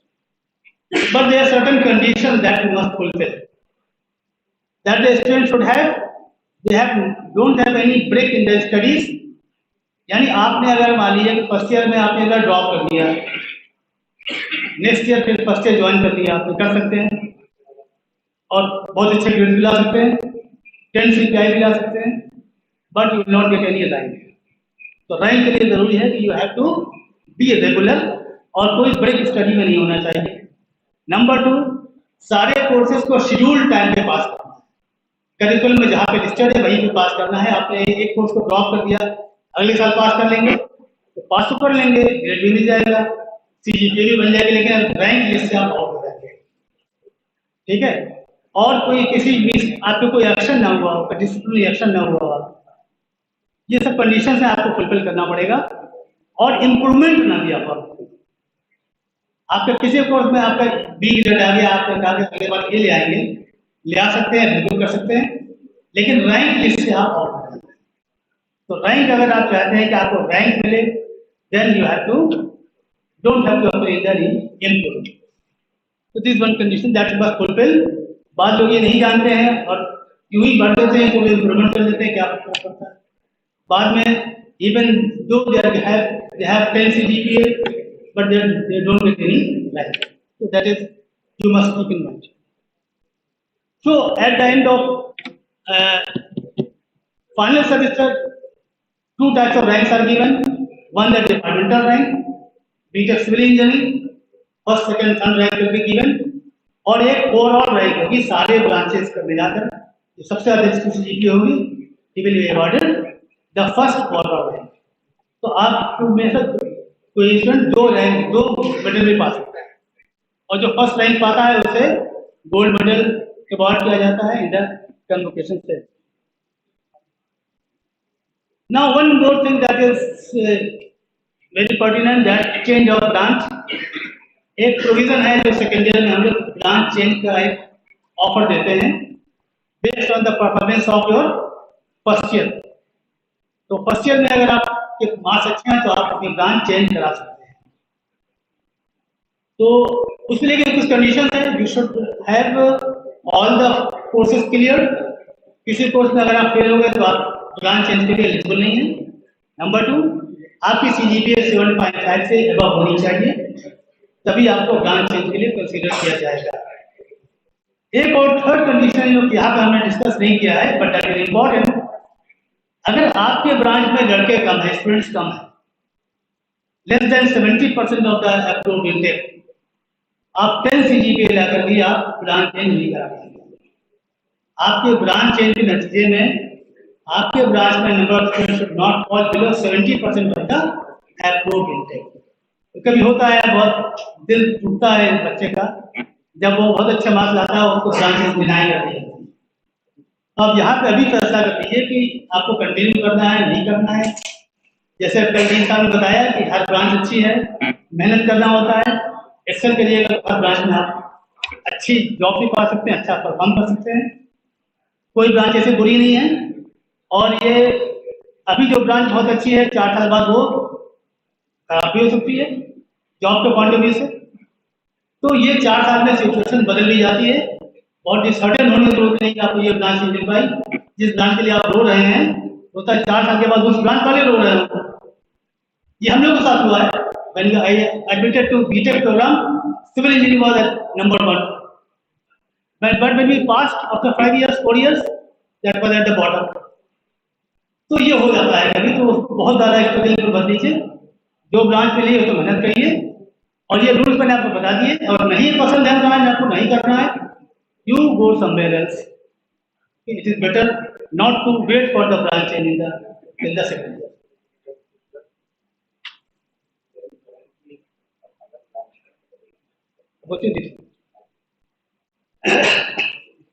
Now, so if you are advocating in civil engineering, your department is civil engineering, even though first is common, but you are associated with that particular department. Any application to the dean or controller or the vice chancellor should be routed through your department. At the end, if multiple ranks are, if you are saying multiple ranks, same rank is given to all the students. For example, there is tie in CGPA, both will be given first rank. Okay. Then there is a mentor system of mentors here. For every 20-25 students, the associate we allocate certain mentors. You can go for your queries to your mentors and get your advancement. And for queries, you can visit the home page of web page of your department on mbu.ac.in. There the curriculum is there, ordination may be there, all the information is there. You can contact your mentors also, or if you want, you can query me at rtunit@djct.ac.in. I will try to answer your queries. Thank you very much. And any questions from your side? It will be difficult to answer all the questions here, but still one or two questions may be taken up.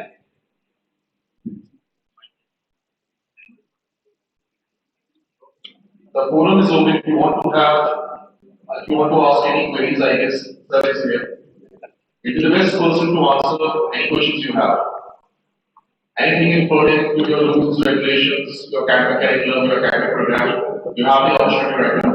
What was the third thing you mentioned for eligibility for branch change? Yes.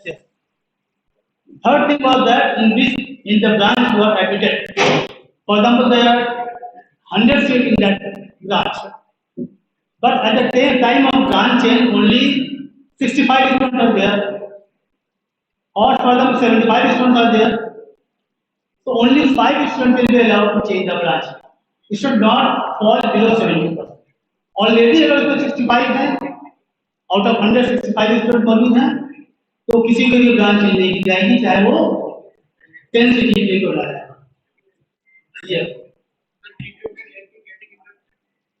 Yes. If you can help you getting induction. Getting what? Induction. Yes, definitely. इस पे lecture अलग से होने वाला है। I guess you are a bit late because ma'am addressed the same query in 2 sessions of the day. You are a bit late, I guess. So I guess thanks to Samuel Alexa for such a detailed and elaborate discussion of the rules and regulations.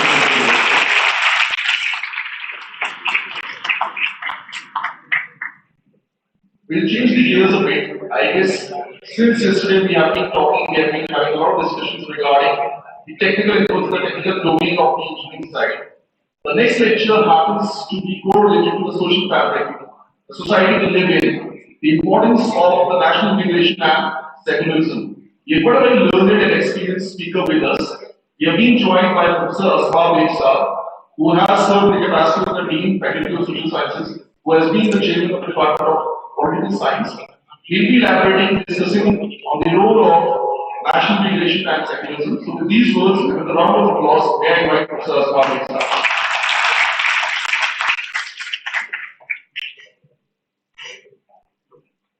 Thank you. Principal Engineering College, Professor Mulali, faculty members, and my very dear students. Welcome to this new post where you got admission at the University. I haven't come from the social science faculty, and therefore I will be talking with Dr. Zhcet about the theme which is very important and which all of us as Indians, as citizens of this country need to understand. I'm aware that most of you have an idea about this. Many of us, even if they are faculty members, would not have a clear understanding of these concepts. Because what happens in relating to concepts in a society, they are not technical concepts. For example, when you go to your engineering class, there is some concept, you have no idea about it unless the teacher explains them. But these are concepts which everybody talks about. So whether you are listening to a news, on the television, reading newspapers, everywhere the word integration, national integration, secularism is mentioned. And most of the times we assume that we know what. The fact of the matter is that we usually don't.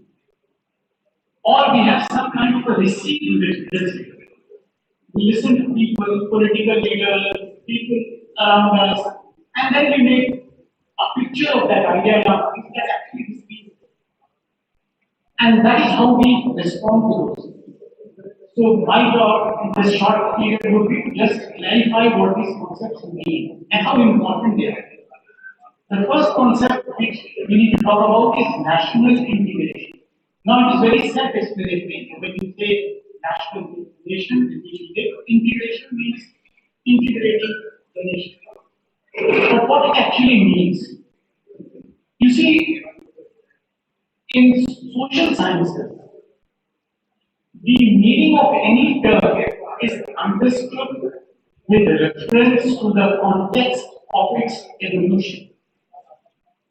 Why? Because everybody will give a meaning to every term. You say anything, people will say this means this, and then you are confused. So when you have to understand the real meaning, you go to the context of its origin. That why this concept originated, where it originated, and what was the context. And that gives meaning to that. So when any term emerges in the world, and any country of the world tries to emulate that concept, you emulate or you adopt that concept, and you have to accept the meaning of that concept because that is what the meaning is. You can't give your own meaning to it. You have to create a new concept. I'm saying this why? Because, for example, national integration is a term. Now, somebody in China, for example, some leader says that national integration here means whatever. Somebody in Korea will say something else, somebody in India will say something else. So, everybody will try to give a meaning to it, and then people will be confused. So, if somebody wants to understand the real meaning, you have to go to the context. You know, where it originated, how it originated, and why it originated. And that concept is very closely related to the other concept which we have to talk to you about this, secularism, which again is very misunderstood in India, and we all need to understand what it actually means. Now, I think back to history slightly. In medieval Europe, from the 10th century onwards, 11th, 12th, 13th, 14th, 15th century, the conditions in Europe were such where religiosity had become very, very prominent. And people had become so wedded to religiosity that they were all blindly following the religious leaders. Now, the unique thing about religion is that religion, any religion demands blind faith. In fact, faith is necessary because the moment you have an evidence, it is fact. So you have a blind faith in religion A person, whatever the other.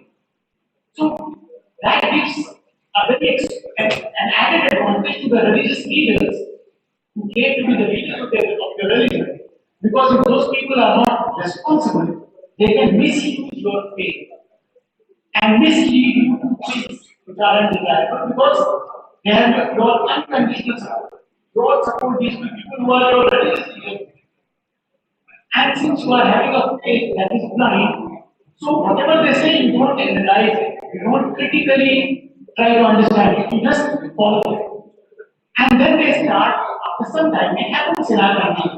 There are some so-called religious leaders who are in jail, accused of serious crimes, charged, but still their followers are blindly following. There is evidence that this person has committed a serious grave crime, but still you say, I failed. Because you are not using your critical attitude. You are having a blind. And this person here is taking advantage of that. So what happened in Europe at that time was that these religious leaders became so powerful and consequently so corrupt that they started misusing the faith. They started selling certificates of marriage. Give me money when you die, this is in your faith. So when you go to hospital, that you got the certificate, you send to them. All kinds of corruption. And that was the period which in European history is known as the Dark Ages. Because that was the period when European civilization went down scientifically, intellectually, in all fields. And the other side of civilization, that is the Ottoman civilization, arose at their place. So Europeans around the 15th, 16th century started realizing that why we are going down, what is the reason? So they found that this ninth religioused has led to our downfall. And we have forsaken scientific temper, intellectual inquiry, academic excellence, everything has been put on the back burner, and we are into blind. So therefore, a movement of reformation is happening. And eventually, over a period of 200 years, in the 16th and 17th century, Europeans, as a community, decided that we have to foreground the nationality of thought, which is antithesis to faith. This is very important. So what comes out is rationality of thought, critical thinking versus blind faith. And they say that, okay, this is something which relates to your personal life. So if you want to have faith, but that is your personal life. But that should not come in public life. Public life will be governed by rationality. That would be taken care of by the rulers who would be rational. So, a treaty happened in Europe in the 17th century, which is very famously known as the Treaty of Westphalia, where the primacy of the ruler was established. That ruler would be a secular person, means put here on the basis of his merits, and he would take action on the basis of rationality. And whatever faith you have, and whatever faith you don't have, it's up to you. It is your personal life. So therefore, a dividing line was created between your personal faith and public life. And public life means anything which happens outside your house. When you get out of your house, come into public life, on the road, in your shop, in your job, wherever you go, everything will be governed by rationality. Rationality means 2 plus 2 equals 4. Everything will be decided on the touchstone of rationality. So that rationality actually was the birth of secularism.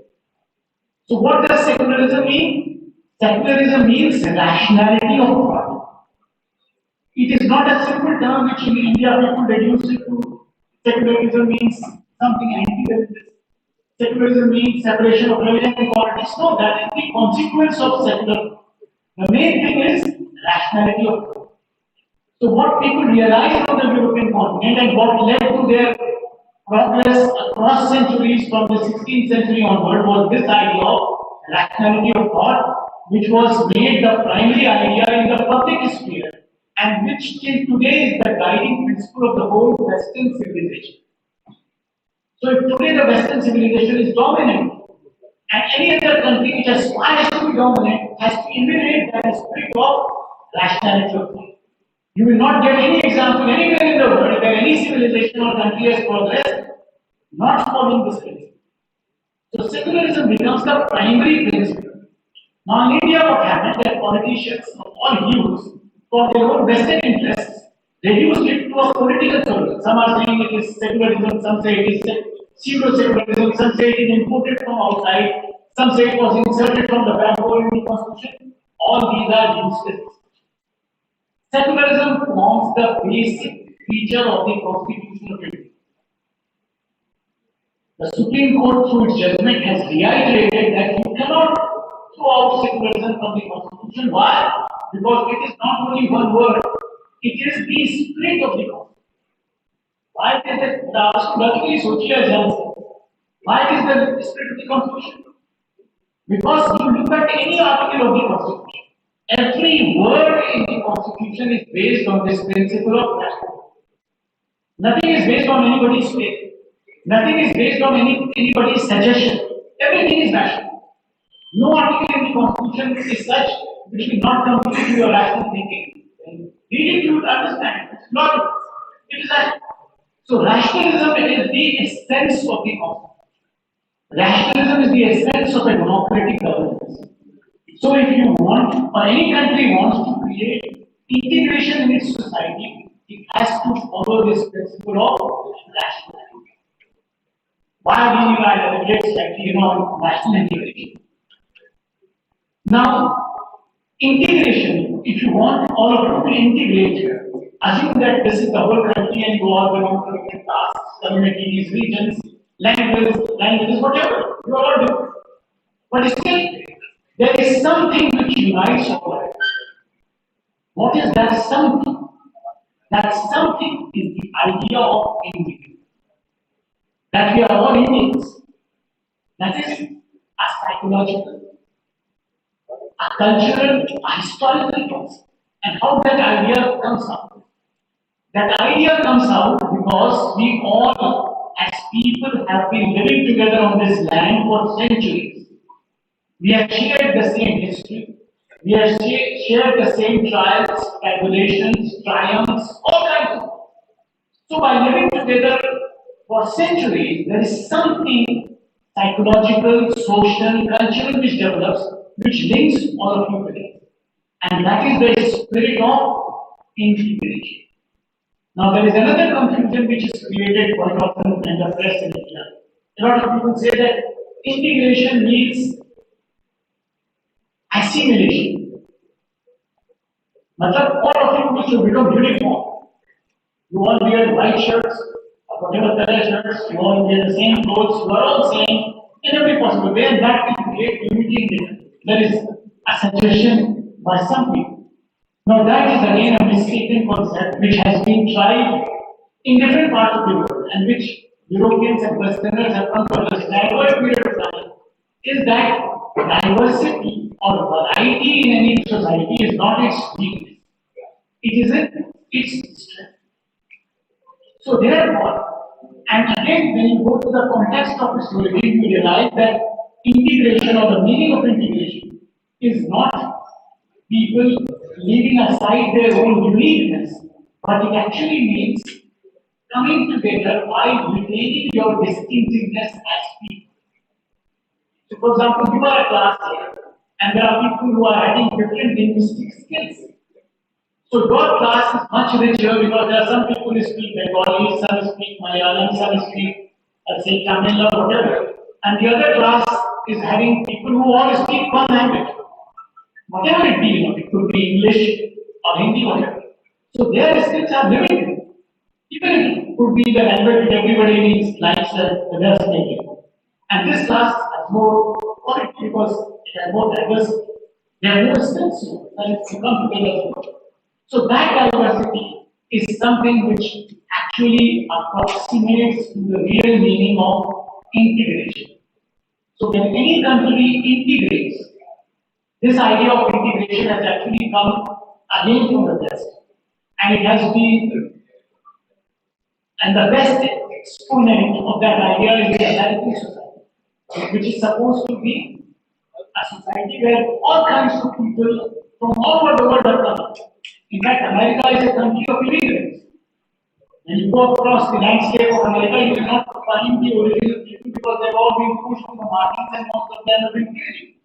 So there are people coming from all across the world with different languages, with whatever religions or no religion at all, with different kinds of cultural backgrounds, but we all come together to make that nation great. So therefore, the strength of that country is the diversity which fuels that spirit of inquiry and rationality and which eventually leads them to that level of excellence which actually they have taken many other countries in the world. So any society which is uniform, which emphasizes upon uniformity, insularity, singularity, homogeneity is not a society which prospers in the world. So therefore, the basic point primarily is that when you have to create a society of integration, it has to thrive on diversity. It has to emphasize upon the strength of its diversity. Rather, diversity has not only to be tolerated, it has to be celebrated. You need to celebrate that diversity. That is your strength. ऐसा नहीं कि आपकी weakness आप कुछ लोग ऐसे देखें, कुछ लोग ऐसे बच्चे, they are lending strength to this group, whatever group they have. And then, of course, when a country has to move forward, that spirit of rationality has to actually be the engine of growth, or it has to be the spirit which basically takes you. So therefore, if you want to create a secular society, a truly secular society, you have to invite that spirit of secular. It is not some word which is mentioned in the preamble of the Constitution. It is not some term on which political parties will quibble. It is the spirit, the essence of it. And you need to salute the constitution makers of India who were so wise at that point of time. When other countries of the world, even on the European continent, were trying to depart from that idea of secularism and trying to create monocultural society. The constitution makers of India visualized or envisioned a society which was multicultural, truly rational, truly tolerant, truly diverse. And that is the vision which is rather encapsulated in the constitution. Network आपको और context में कैसे उस जमाने 19th century एक movement चला Europe के अभी की यूरोप ने ही सेक्युलरिज्म निकाला यूरोप से ही नेशनल इंटीग्रेशन आया लेकिन फिर भी हर तरह की टेंडेंसी सोसाइटी में होती है कभी भी गलत टेंडेंसी डोमिनेट करे तो यूरोप के अंदर आपको पता है वहां पर सब लोग एक ही कल्चर के ऑलमोस्ट लेकिन वहां लिंग्विस्टिक डाइवर्सिटी तो यूरोप में क्या हुआ people started quilling on the basis of language and there are so many wars which have not around that period. So they thought that if we create countries on the basis of language, then we will have less conflict. So what they decided was to create Britain for English-speaking people, Italy for Italian-speaking people, France for French-speaking people, and so on. So all those countries which you see in Europe today, which were actually created on the basis of language. So they were trying to create monocultures. And our constitution makers at the beginning of the 20th century were thinking of creating a multicultural society. So we were not, as some people accuse that our constitution makers were all educated in the West, so they blindly imitated. No, they were sensible, intelligent people, highly educated in the West.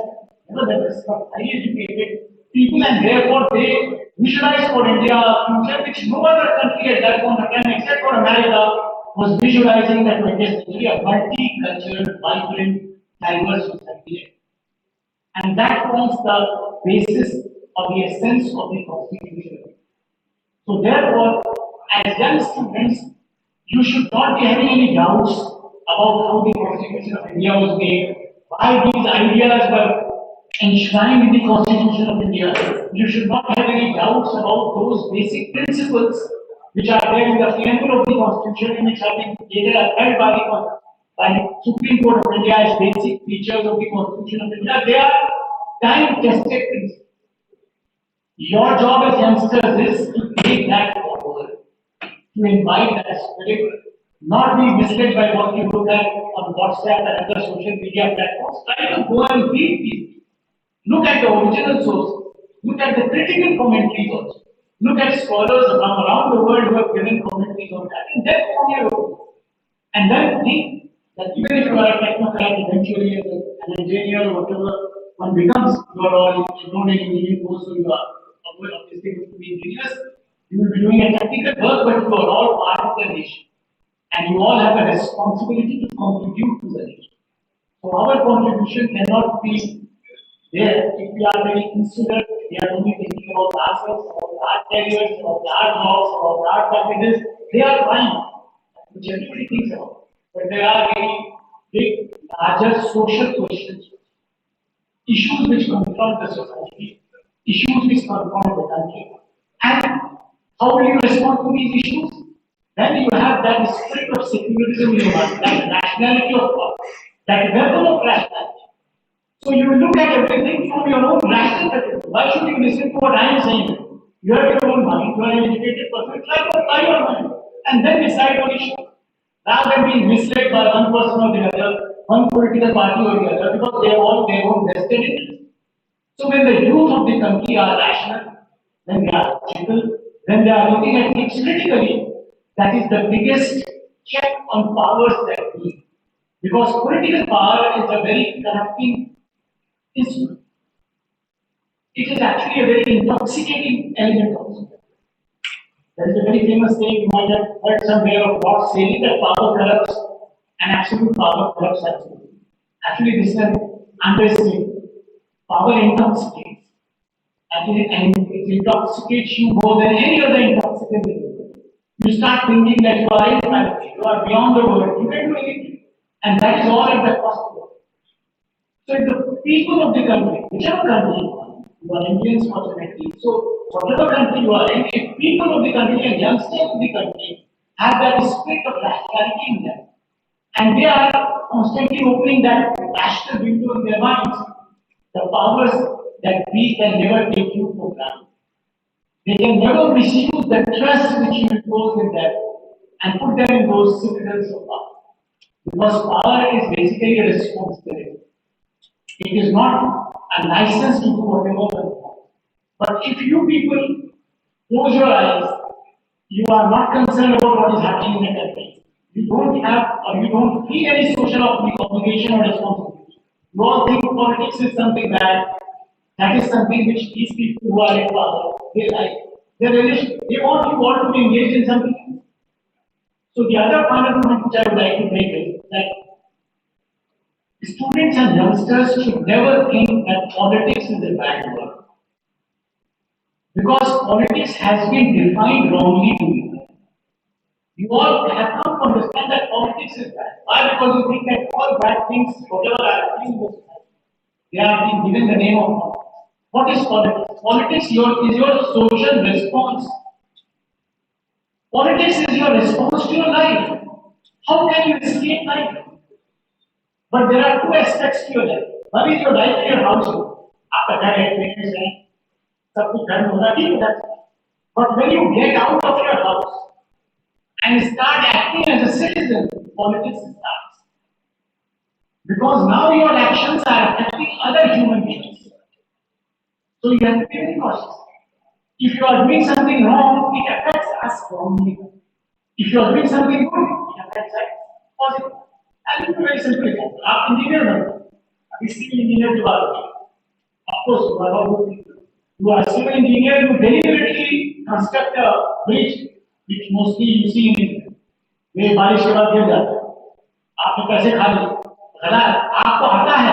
आपको skill है. You have the skill. You have the resources. You have the allocation. But you deliberately, out of corruption, made that kind of bridge, which you see every day. क्या हुआ? आपके deliberately चीज की गलती से नहीं, आपके डेलिबरेट एक्शन से लोगों को नुकसान हुआ, खराब पुल बना, खराब सड़क बनी, लोगों का एक्सीडेंट हो गया, लोग मर गए. आप डॉक्टर हैं, जानबूझ के आपने गलत टेस्ट किया, गलत ऑपरेशन प्रेस्क्राइब किया, गलत चीजें की कि आपको भी फायदा. क्या हुआ? आप action political, it is not personal. आपने घर में जो जॉब करो, लेकिन यहाँ से I am in the class, I am suppose to teach you with all my intellectual capabilities. Full train. तो मुझे वो काम करना है. तो क्या है, हमारे सबके एक्शन दूसरे पे असर डालते हैं. लेकिन फॉर्चुनेटली और अनफॉर्चुनेटली जो लोग पॉलिटिकल पावर यूज करते हैं उनके एक्शंस बहुत ज्यादा लोगों को असर करते हैं। One wrong decision at level of a minister somewhere affects the life of all the students in the country. And one good decision here will positively affect lives of all students in the country. So the only difference is the scope. आपका खून टूटा तो उससे कुछ लोगों का असर पड़ा, लेकिन इस एक्शन से सब असर तो क्या है? अब ये पावर इन लोगों के पास। If you people are responsible, sensible, socially conscious, politically aware, you will not let this happen.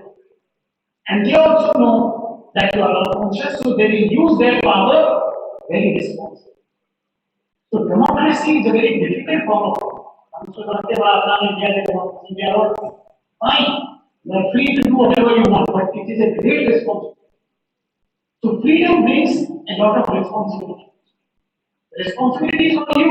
If you don't exercise your responsibility properly, these people in positions of power are going to misuse your trust and take the nation to the wrong. So you have to be constantly vigilant. So eternal vigilance is what is required of citizens, but citizens will only be vigilant when they are aware, when they know things, when they understand things, and when they form their own opinion on things on the basis of the use of their own action. So of course, it's a very complex subject. I'll try to make it as simple as possible to make you understand. But I hope that all of you will try to engage with these concepts and ideas which are so very important in our lives, and that is also our responsibility as citizens of this great country, that we need to understand that our forefathers, our constitution makers have made so much effort and sacrifices to give us this great country and this great constitution. So we should try to live up to that expectation and make India a much better, a safer, and more peaceful country.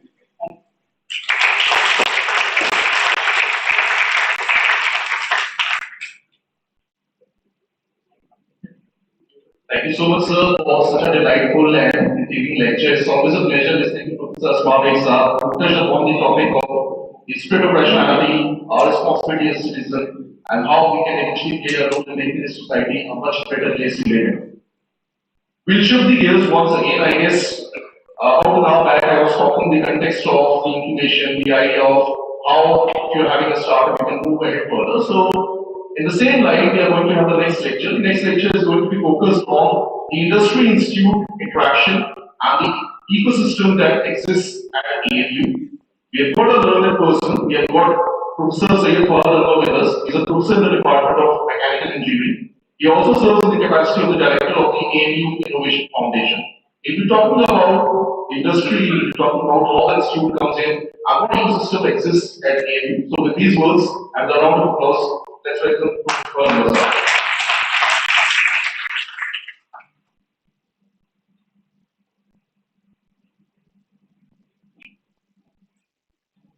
Thanks.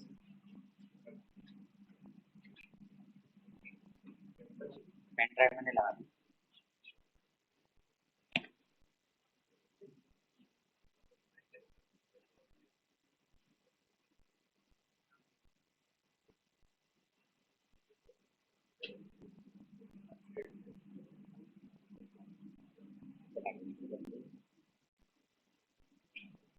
Okay, thank you very much, and welcome all the student first year students from all the branches. So I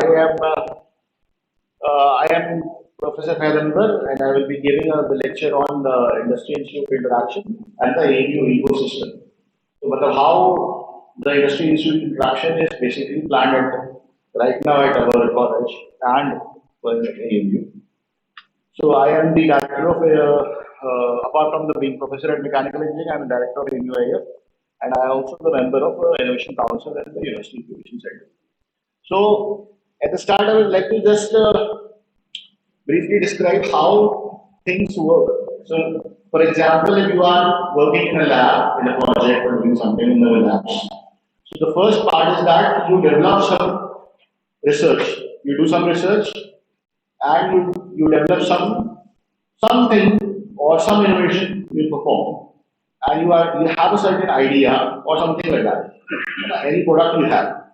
So from in the lab you are supposed to work on an idea and develop some kind of a product.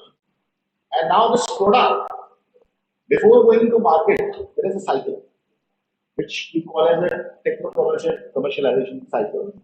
Where the second phase, after developing the product, is the obtaining of the IPR, like the IP production. Okay. So the second step is basically the patent filing and the grant of the patent. Once the patent is filed and it is granted, the third step is how are you going to maintain the patent. Okay. The fourth step is to find a viable company which wants to commercialize your product. So there will be a technology transfer from academia to industry, and then commercialization, and then the money which has been generated in the commercialization phase is being invested in the same lab. Okay, so this is the basic cycle. So if you will see that this part, the right side which has been blank, is basically the part of the institute. Okay, so it is all done in the institute. That it means the product development, the IPR, maintenance. This is all done at the institute level. Okay. The commercialization part, that is the technology transfer, commercialization, that is basically done at the industry level. So that is what an industry institute interaction is. And I will tell you how we do it at our place. Before that, I have few examples which are from Indian labs, and which have been products which have been commercialized. Commercialized. I am not giving any example where it has not been commercialized yet. So, so first I have got it. His product is Dimari. Dimari is basically product by the new Jawahar College and has been well circulated as a drug. Okay, or a tonic. It has immense commercial value. We have. The second example is a processor and SOC based supporting software by IIT Madras. Yeah, so they have other technologies also, but this is also one of the technologies. The another example is because I am a CFD guy, and I do some simulation. So this is from my field, Hyphen and Color. These both are softwares which is developed one at ISC and another at ANCSR. So these are lab softwares which have been commercialized. And then there is another valve, like you all have the hard valve. So this valve was earlier manufactured elsewhere, but it is now manufactured in India by this company which is from IIT Bombay. I forgot to mention the name of the institution over here. So Chitra valve is basically developed by the IIT Bombay. So these are examples which have been developed at research institutes and taken it to the industry and commercialized. And the money generated from that is being circulated back to the university. And the labs to improve the training conditions. Okay. So these are one of the few things which you have to remember. So now you can see that what is research. I'm just showing you for the people who have, because you all are first year people. Yeah, I would like to just show you what is research.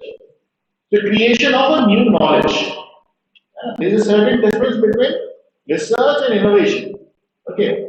So the creation of a new knowledge or the use of existing knowledge in a new and creative way. So this is research. Okay. But if you go to the innovation refers to the process of creating new ideas, products, services, which result in significant improvement. So in research, the significant improvement is not there, but innovation, there is a significant improvement has to be there. Okay. Now there are a lot of phases of innovation. Discovery, how are you going to discover it? What is the definition? What is the design? What is the development? Testing, launch, then growth, and then measuring. So these are some phases of innovation. Now I will go on to what is an incubator, because I had an incubator. So incubator, many of people must be knowing because it is basically a support, incubator is a support system. है ना? अभी होता क्या है? What happens right now is that people do research and then forget. है ना? They create idea and they just stop over there. But how to go from the idea to commercialization? That is basically done in an incubator. Okay. So incubator is a support system that helps new ideas or startups into successful business enterprise. That is the whole criteria. Okay. The first step or the startup life cycle, we can call it, is once you have an idea which is in the lab, you develop a prototype again which is also in the lab, then this prototype is incubated and finished to a certain level so that scaling up operation can be done. Because industry always supports sustainable technology. It is not the best technology that it supports. It supports sustainable technology.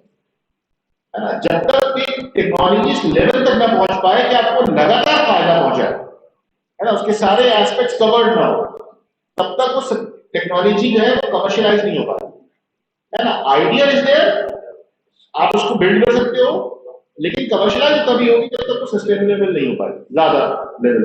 Okay, so you have a founder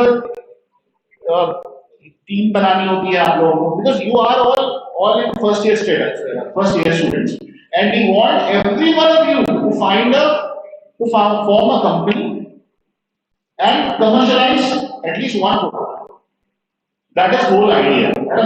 अगर हमारे यहाँ से इतने products निकलेंगे तो बात ही कुछ और है ना. तो अभी आप स्टार्ट कर रहे हो, तो there is a lot of chance of you to mending your ways and defining your strategy that how you can do all these things. Okay, so problem solution, vision, then product, market fitment, then business and marketing. That is how the proposal goes. So in the university, just a minute, ये छुप गया है थोड़ा सा.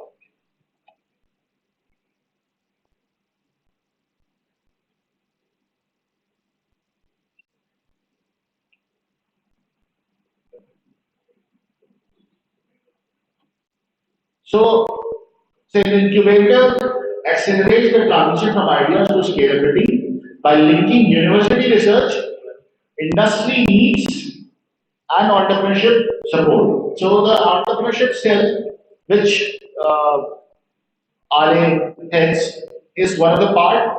University research, we all do university research, and industry needs be identified. And I think there is a lecture that what industry needs in today or some other day. Some other day there is a lecture by a person from the industry who will give you the heads on how and what industry needs from you people. So as I have already shown you, that first is the university research, then comes the incubator where you can translate that research into a commercial viable product, and then the industry comes in. Okay, then there is certain jargon also attached to this, which is that from TRL1, that is called technology readiness levels. So it has been identified by the government that there is something called as technology readiness level. So from TRL1 to TRL4, it is all about inside the research by the university. From TRL8 or 9 or 7 to 9, you can say, it is basically from the industry. From 5 to 7, 7 and 4 are basically the little bit cusp parts. So 7 to 4 or 5 is basically what an incubator does. Okay. So I think now the role of an incubator is very much clear. We can go on to the next slide, which is what is the incubator AMU ecosystem for this incubator. So the incubator at AMU is called AMU Innovation Foundation. Okay, so this is the introduction to the AMU Innovation Foundation. It is a registered Section 8 company. Okay, under the Company Act, which is which has its own PAN, TAN. These are just numbers, which everybody should have. So we started this in 2023 with this grant which we got from DST Nidhi. Okay. So this is the incubation. Now the incubator comes under IC and UIC, which is called an Innovation Council and University Incubation Center. So there are three incubation facilities. One is the incubation facility at Management Faculty, Franklin, Delhi. The other is the Engineering College incubation facility. The other is the General Faculty. Okay, faculty for General Faculty incubation that it has Khalil Manzil. Okay, and these are all carried